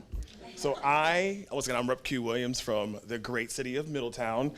For those that have not gone all the way up the Merritt before, once you finish the Merritt and you take the quick right and you aim a little bit, you can go down the hill a little bit and then you'll get to one of the most romantic and beautiful main streets in all of the country. It also has some of the best food in all of the state. But if you don't get all the way down the hill, and you kind of want to swerve a little bit and you get to West Street, there's a little church called Cross Street AME Zion Church, which I am a proud member of.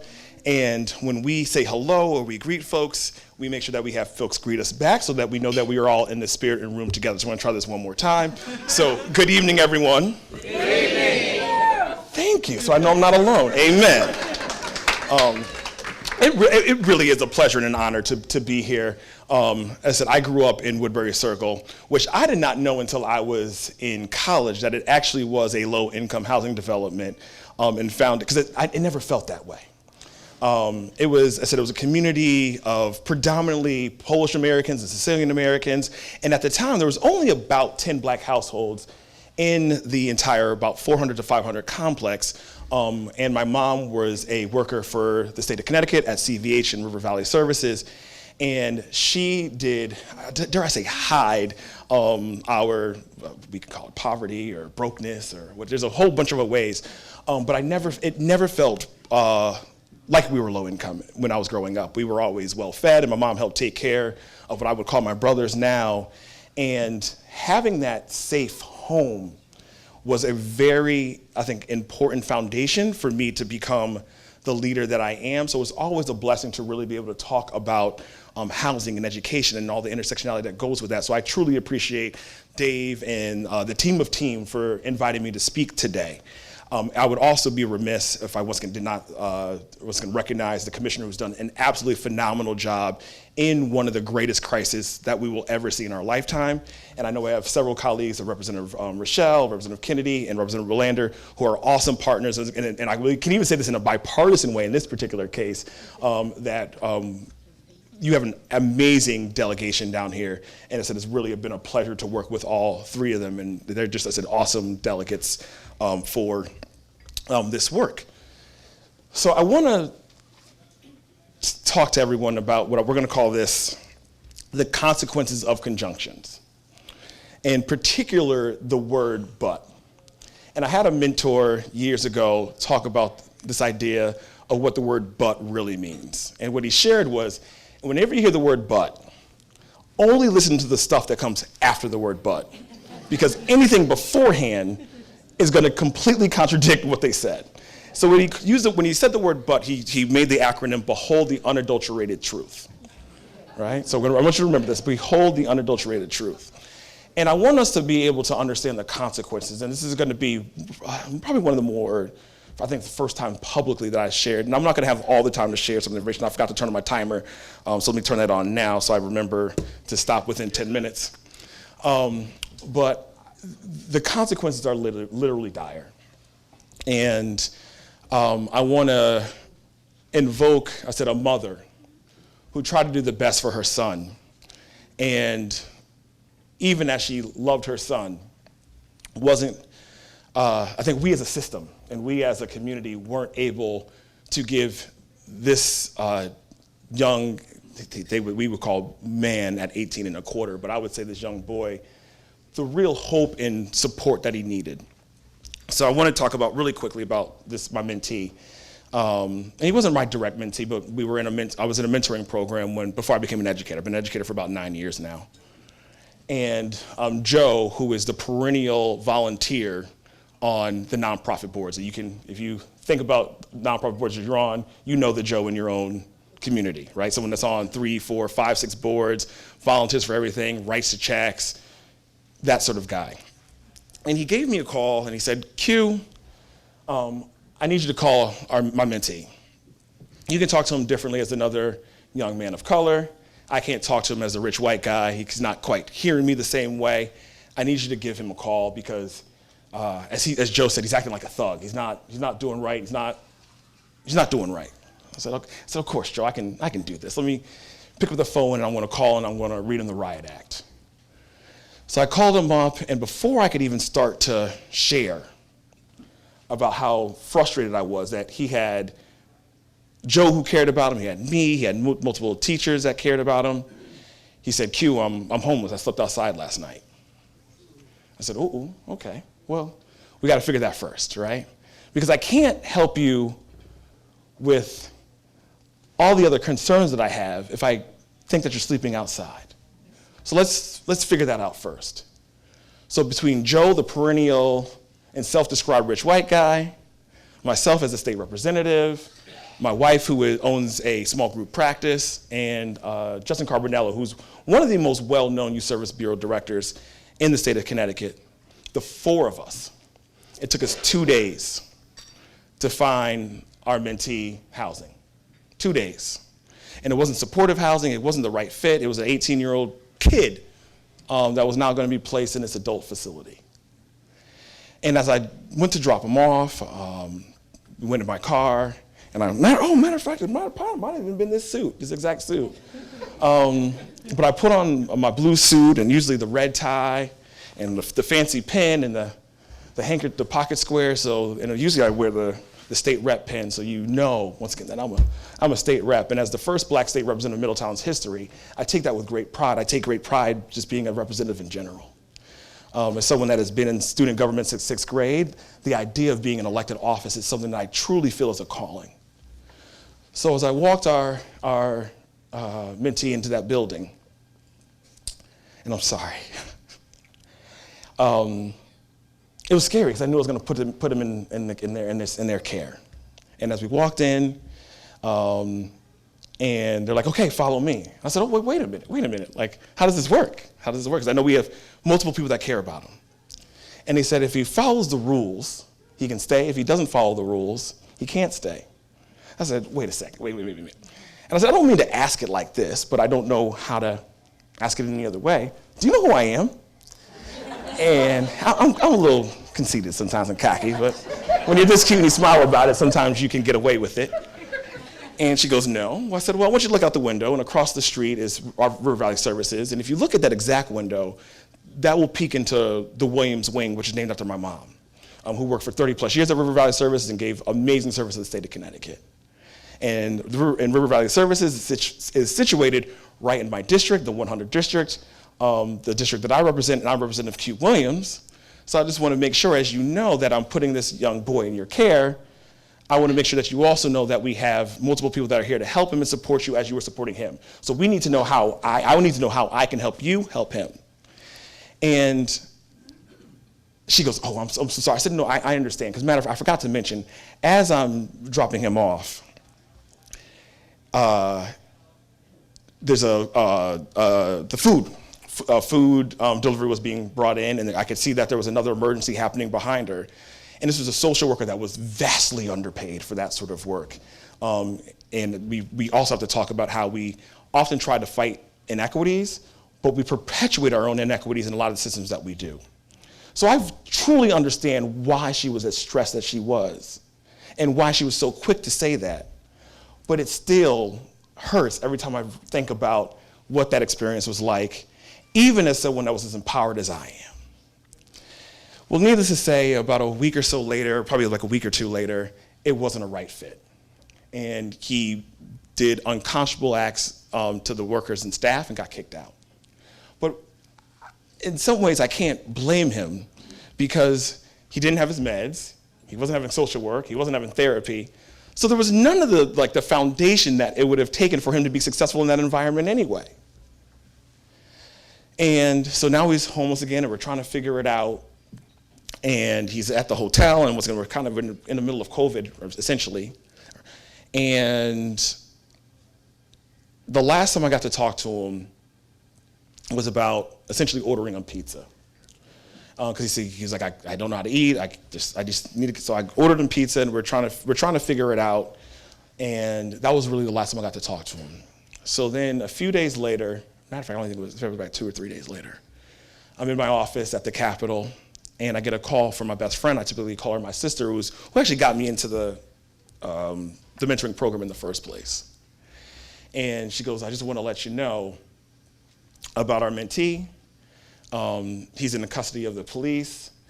Let me not mince words, he killed his mom. He killed his mom.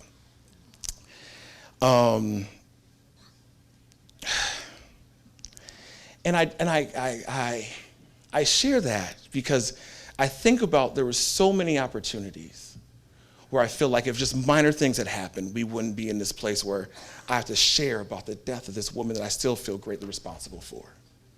If we had simply gotten this boy the bus when he was a freshman in high school, when he broke his leg, and he was a little bit over a mile away, would he have been truant and then not gone to school and not been able to read and not wanted to finish his credits?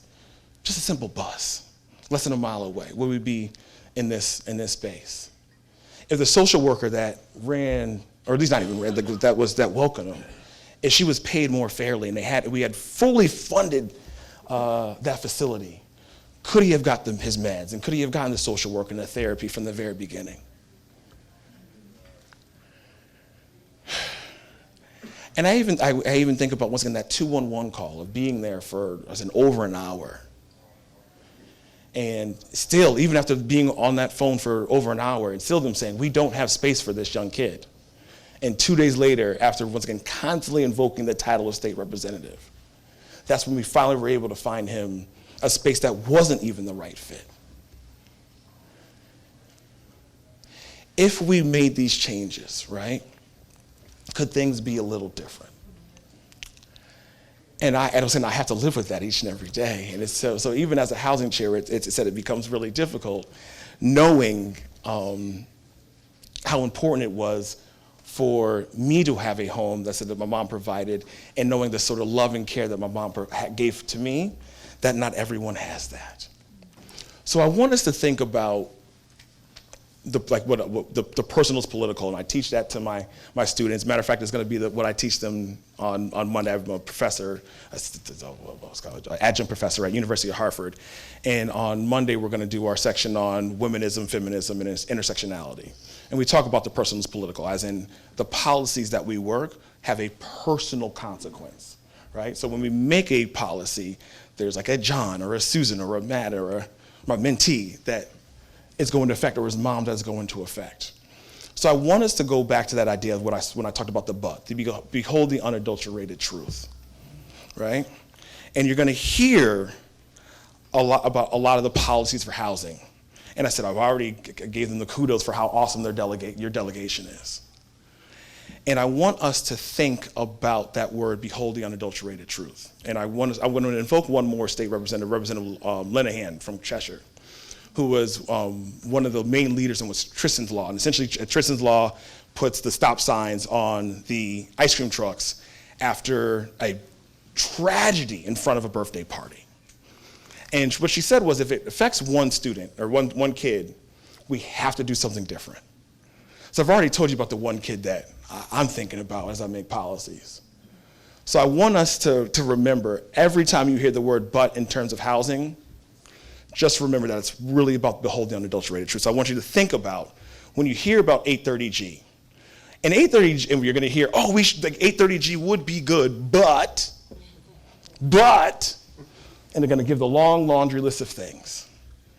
And I will say this for all of our first selectmen and mayor in the room, that what 830G really is, because there's no such thing as an 830G development.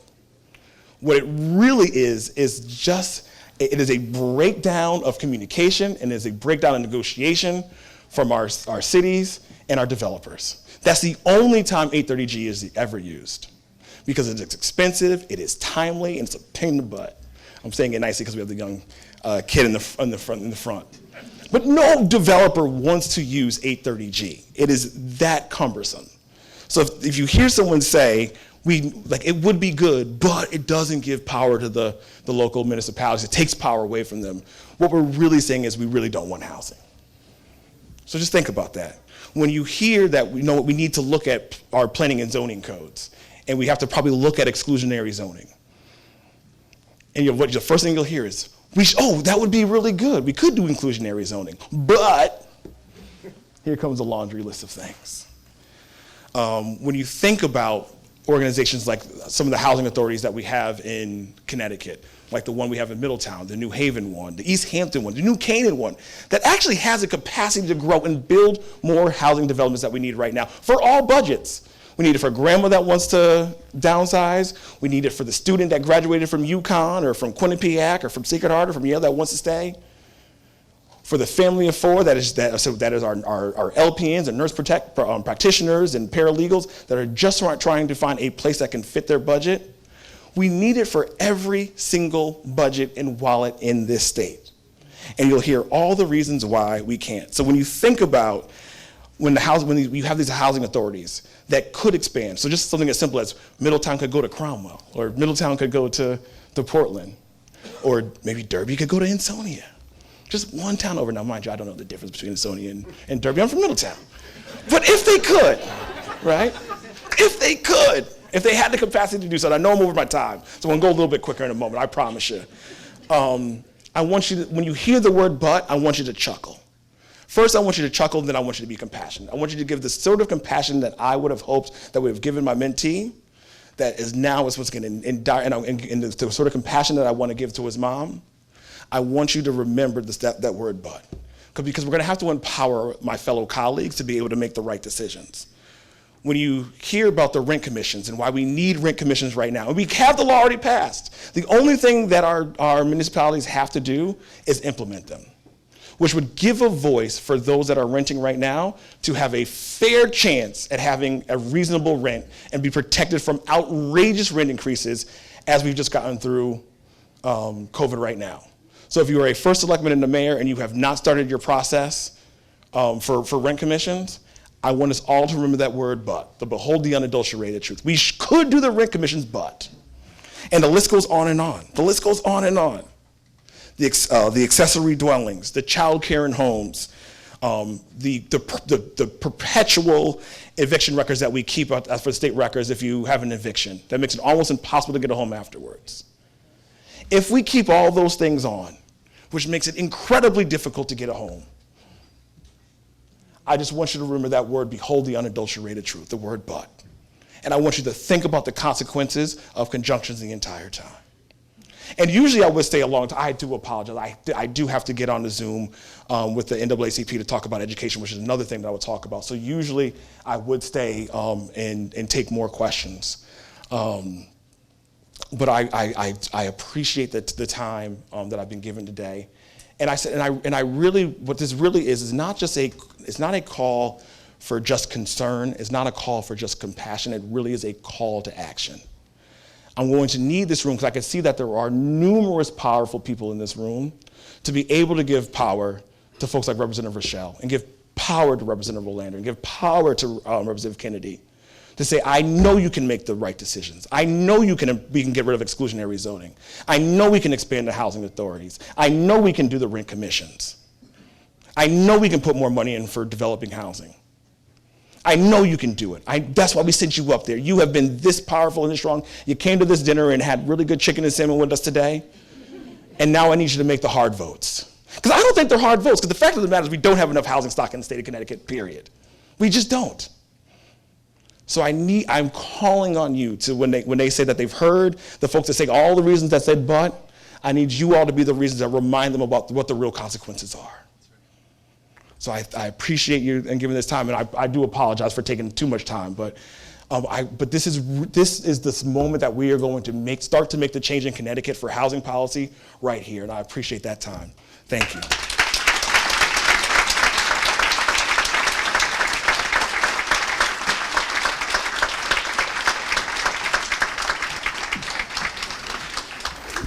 Thank you, Representative. And that was, that's why Q is here. That's why Selah is here. And this is just a tasting. This is the beginning, to his point, of how we can actually move Connecticut forward and move the towns and cities that team holds dearly and responds to. I was sharing with Q just beforehand, as we huddled a number of times. I shared, to his point, I share the story of the older adult, age 79, living by herself in a very large home, looking me in the eye saying, David, I love my community. I love where I live. My partner who has now passed, we raised a family and they're often successful. I can't afford to downsize and stay in the very same town that I raised my family and my loving partner I was with. That is one of countless stories, to Q's point. All roads lead to housing. Housing policy is education policy. Housing policy is health and wellness and healthcare reform. Housing policy is economic opportunity and economic development. Thank you, Q. We are coming to the end, and we saved our biggest champions for the end of the program, so appreciate you guys cheering these guys on.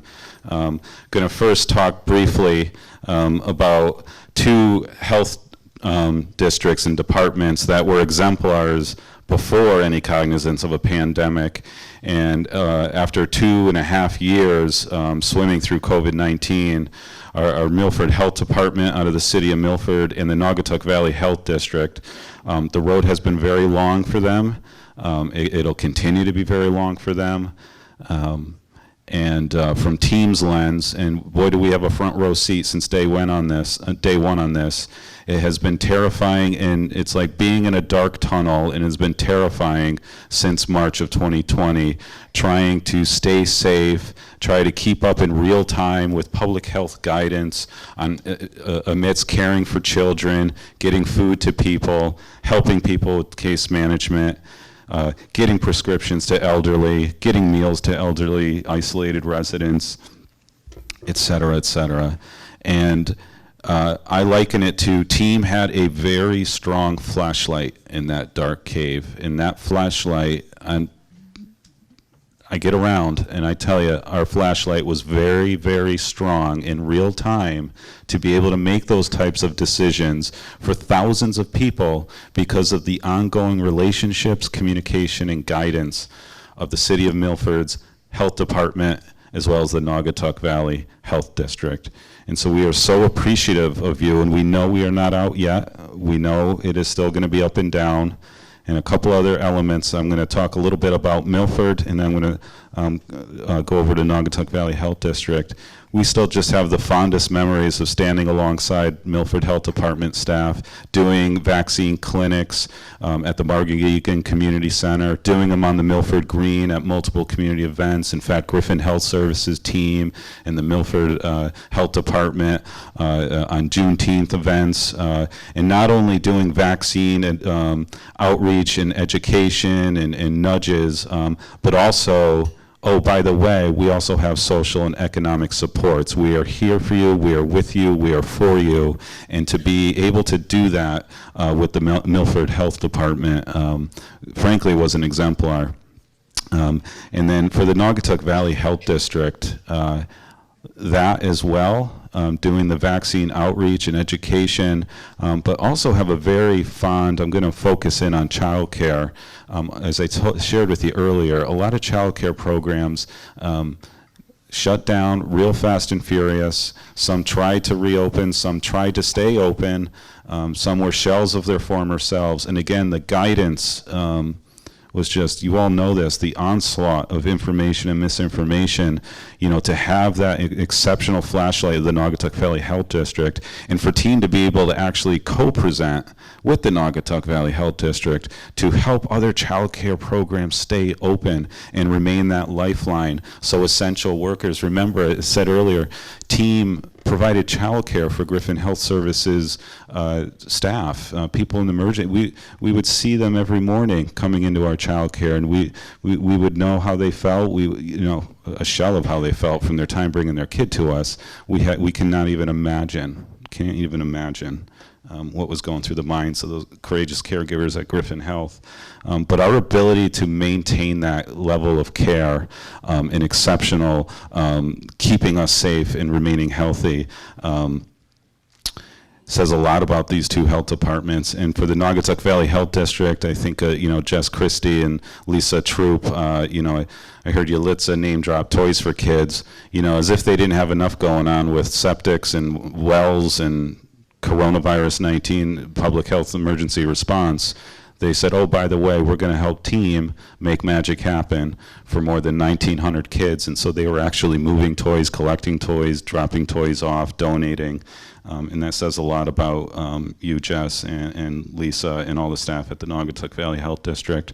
So, I want to protect everyone's time, but those are key anecdotes that still resonate with me and a lot of us at team when we think about these two lifelines of public health response.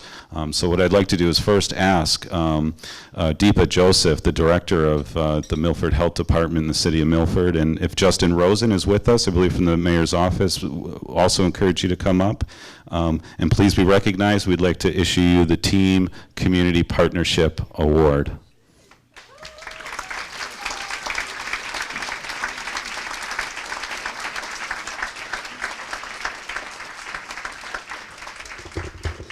I'm definitely shorter than David. Thank you so much, David, and to team and to everyone here. We are so thankful for this honor. And as all of you in this room know, the response to this pandemic took more than a village in order to get us to a place where we're here after 3 years. But just to focus a little bit and really to show our appreciation for partners like Team and their staff, through yesterday, the Milford Health Department has provided over 17,000 doses of COVID vaccine to individuals throughout this area. Of that, Team was a really, really close partner when we thought about vaccine equity and making sure that as we moved forward in this process, that those who were disproportionately affected by the variety of things we've heard tonight pre-COVID were able to access these necessary vaccines and the necessary services. And Team really partnered with us and sat at the table with us, and as a result of our partnership, 2,000 or so of those doses that were administered were because of that partnership with Team. So thank you to you all for partnering with us. And the work continues through even an hour ago, but we are grateful, and we wouldn't be able to do it without every single person that is here and that is outside of these walls. So thank you so much.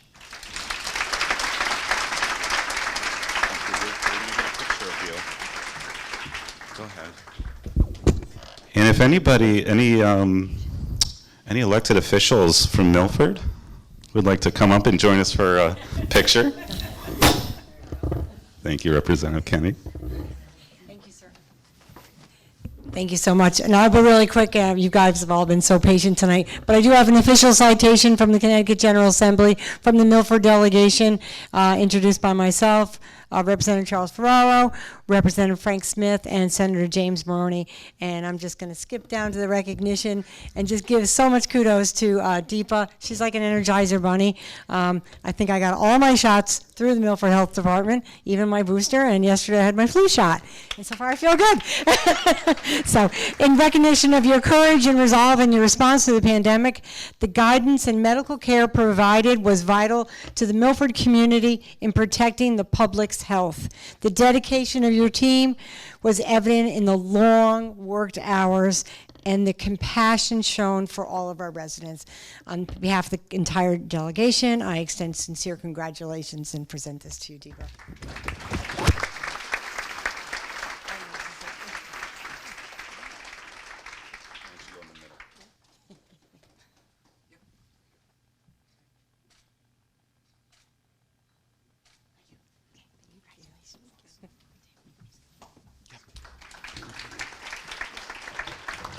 And now I'd like to ask Jess Christie to please come up. Naugatuck Valley Health District.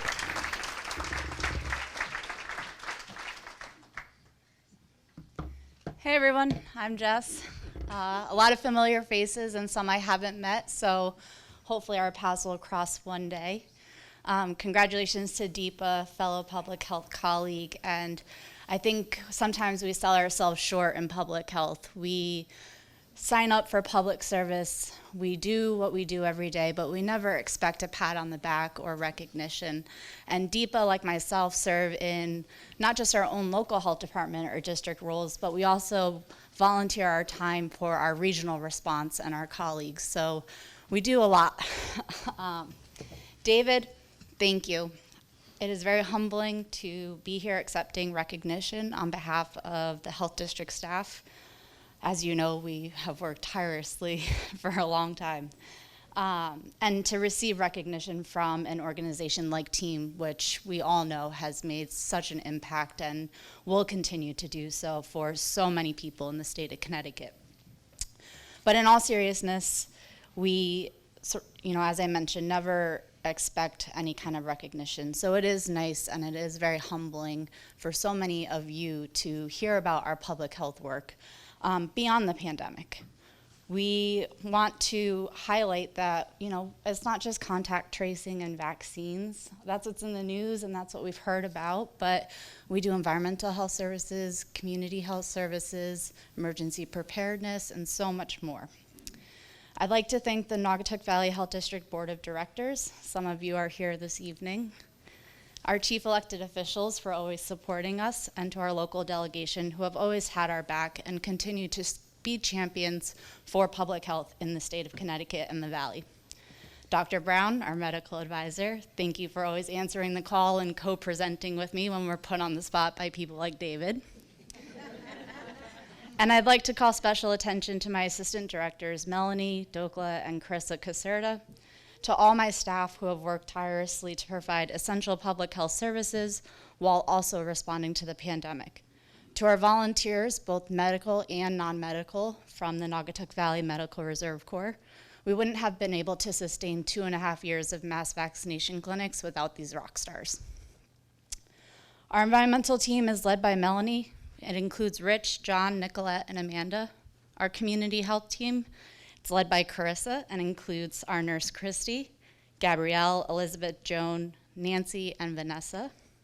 Our administrative support team includes Lisa, Judy, and Rose, and our surveillance and outbreak response team.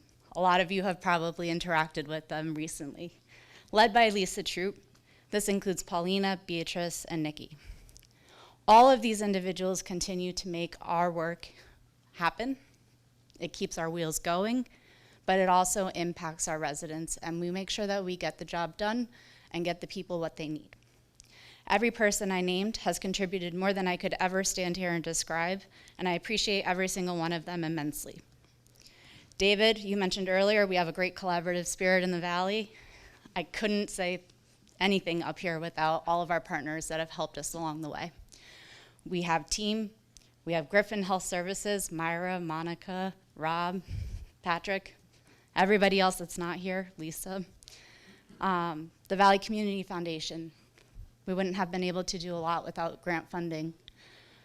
Our first responders, our EMS providers that went above and beyond and got trained to be vaccinators to help us out. Our superintendents and our amazing school nurses, our other healthcare providers, our Valley Council for Health and Human Service members, our Chamber of Commerce members, and the list goes on. Basically what I'm saying is that public health is not a one-person show or even a one-team show. It takes a village, like Deepa said, and that's very true. I do want to plug a quick callback to the community health assessment that David mentioned earlier.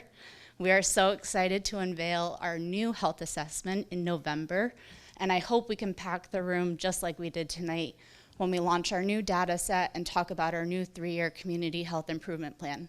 That's where we can have people like you, representatives for our community, organizations, the general public, come together and really affect change in our jurisdiction. To the team board, to the team staff, to David, thank you for all that you do, and thank you for recognizing Naugatuck Valley Health District.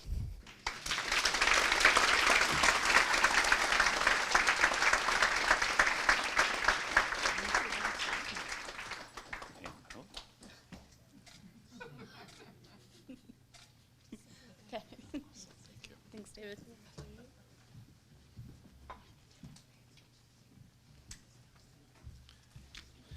We also have Connecticut General Assembly citations as well as U.S.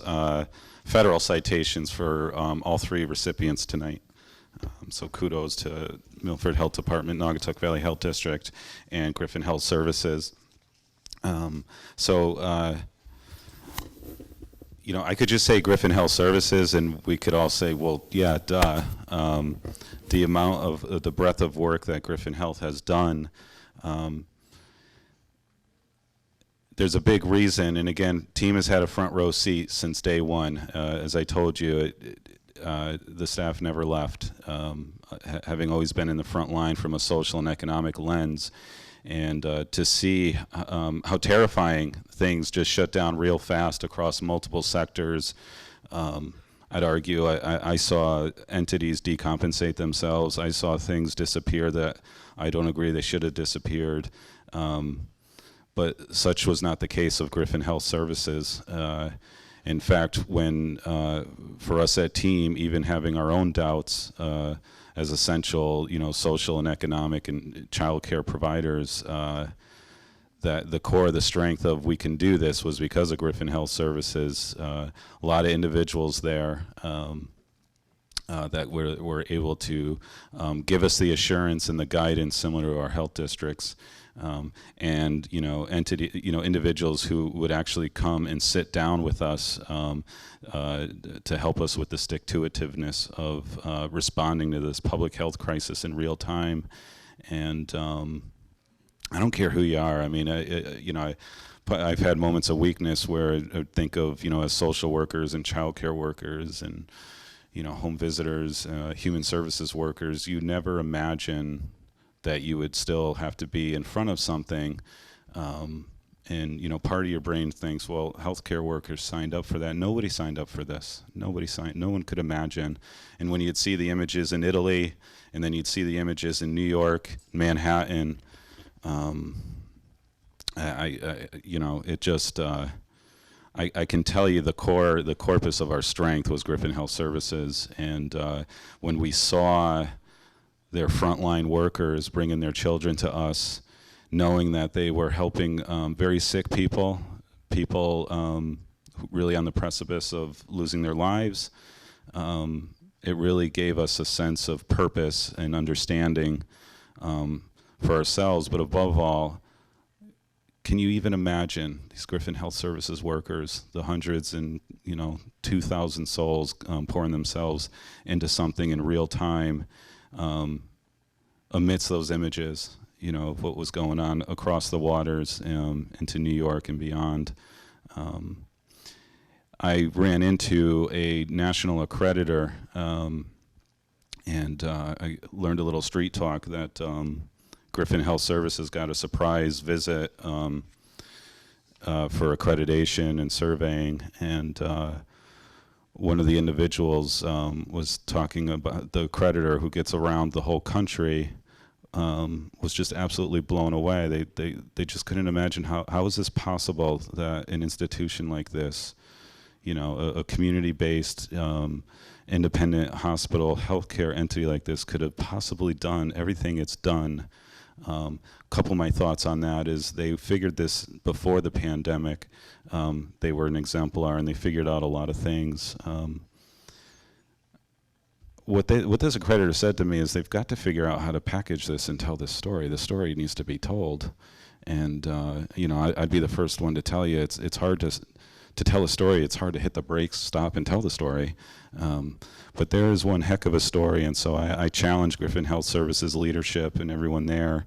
At some point, you've got to bottle up the story, and I would definitely be right there, and many in this room would help co-author this story that has just saved countless numbers of lives, kept countless numbers of households together, and so pivotal that when it seemed like there wasn't enough still standing, that even Central, Uniform Command Center out of the governor's office responding to COVID-19 leaned on Griffin to respond to the needs across the state around nursing homes. We all know devastation going on there, helping with the vaccine outreach throughout the state.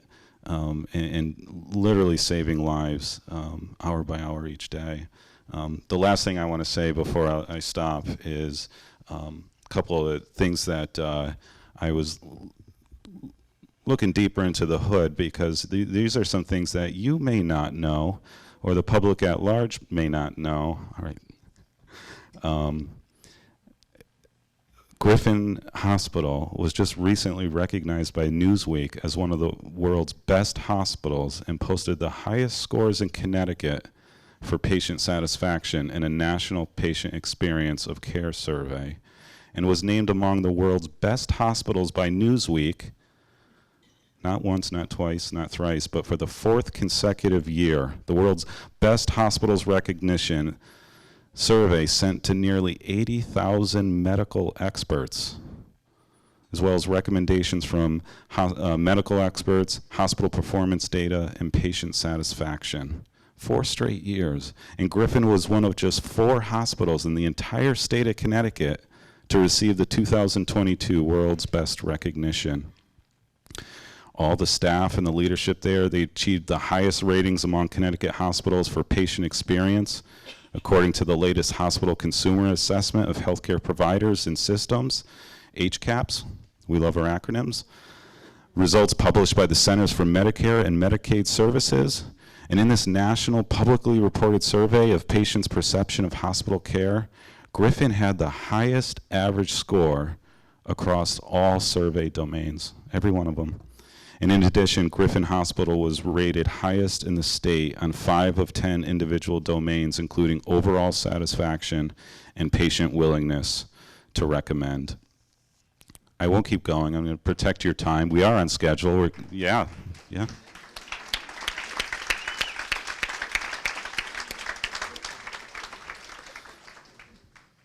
So we need to sing that from the rooftops. People need to know that as a, personally as a patient at Griffin and as a community partner, we need to bottle this story, and the story is not fully finished. We know we're still in something, or we're still looking onward and climbing out. But without further ado, I'd like to ask the President and CEO, Mr. Patrick Charmel, to please come up and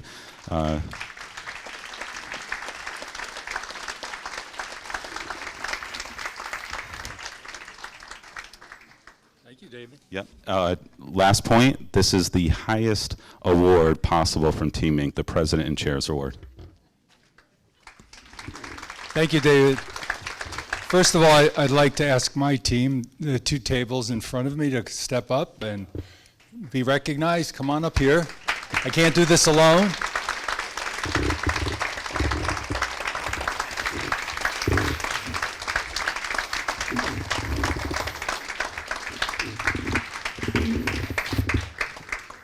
I can't tell you how relieved I am when David said he was going to tell you things that none of you knew about the Griffin team, that he came up with those somewhat publicly available sort of facts about us. I'm trying to say, what does he know? So first of all, thank you for the recognition. To answer the question, how can Griffin and this team do what it does? Well, first of all, we grow in very fertile ground in this community, and we're blessed. It is part of the secret of our success that we are in this community. There are only 4 independent community hospitals left in the state of Connecticut. There are 28 hospitals. There are only 4 that are independent, that are locally controlled and locally accountable. And so what does that mean? And what do we have to do to fulfill our mission and meet our commitment? Well, first of all, we have to have relationships, and we have to have connections. And as Jess just talked about our community needs assessment, we have to understand community needs. We cannot do that alone. My colleagues are very smart, and they can do research, but you have to have those relationships and connections. And we do that through other people and other organizations. And you heard Jess talk about some of the organizations that she works with and she relies on, and they're the same for us. It's the Valley United Way and their Volunteer Action Council. It's the Chamber, and I saw Bill Purcell here.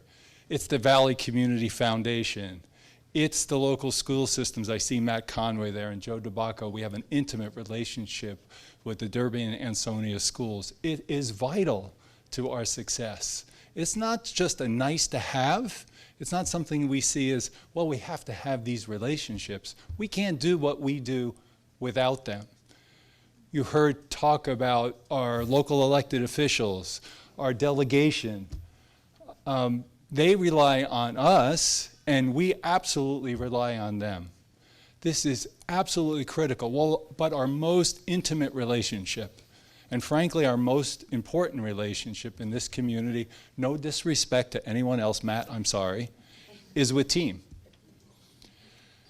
And the reason for that is Team gives us insight and perspective that I don't think that we can get anywhere else. They've helped us sort of change from a very inwardly focused organization, like most hospitals, let's face it.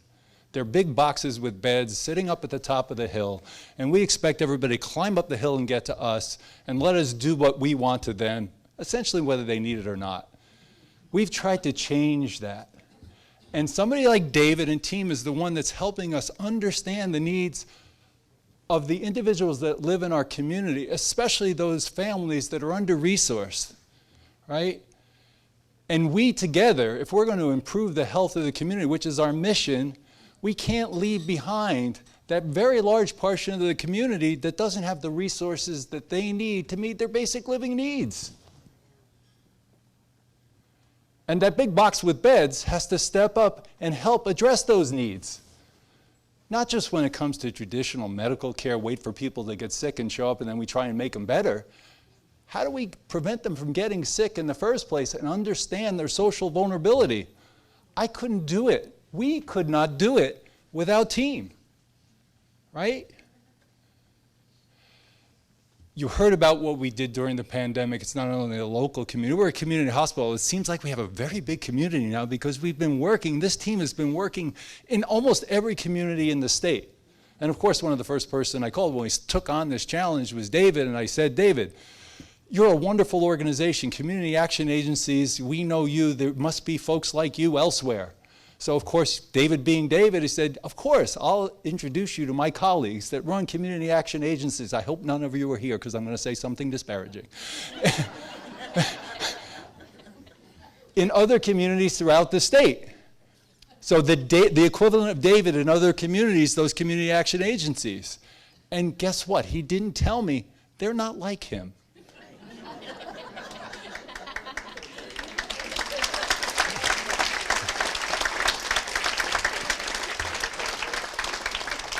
And their organizations are not like team. And they are just not effective. And frankly, they're not as responsive. So we've tried to take what we've learned in partnership and apply that in other communities. Obviously, we're not as effective because we don't have a team. And we're just blessed because David and the team organization has allowed us, the Griffin family, allowed us to partner with him. You know, it wasn't, come partner with us, let us partner with you. And I think together we've done remarkable work. So it feels kind of odd that you're recognizing us because this has been a partnership. The truth be told, there's nobody like David around the rest of it. And that's why my team really loves David more than they like me. And truth be told, I kind of like him more than I like myself. So you have a book that I should read, though. If I like somebody else more than I like myself, I'll get a copy of that book. I just want to thank you. I want to thank my team. I mean, the Griffin family is a remarkable group of people and a remarkable organization. Their dedication knows no bounds. Their commitment and their courage, has allowed us to make a difference in the lives of not only people in this community, but across the state at a time when they needed us most. So please give them a round of applause and thank you again.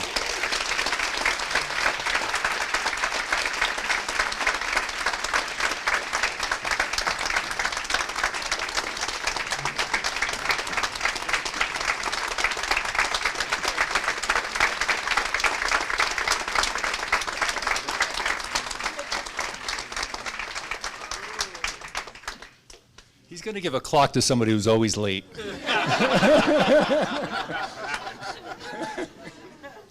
Can I get all of you to squish in? Sure. Fred, you direct.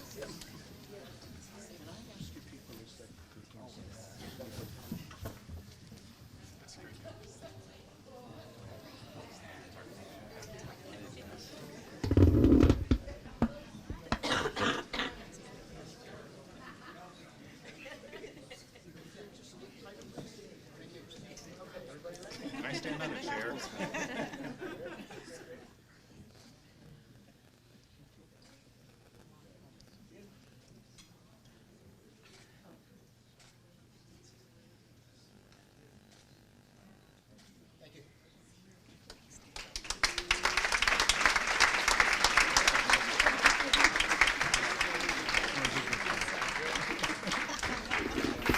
All right, our closing thought. Mr. Backlick, so as you're leaving, Tommy, tell me if the slide's up. I can't see it. Yes. All right.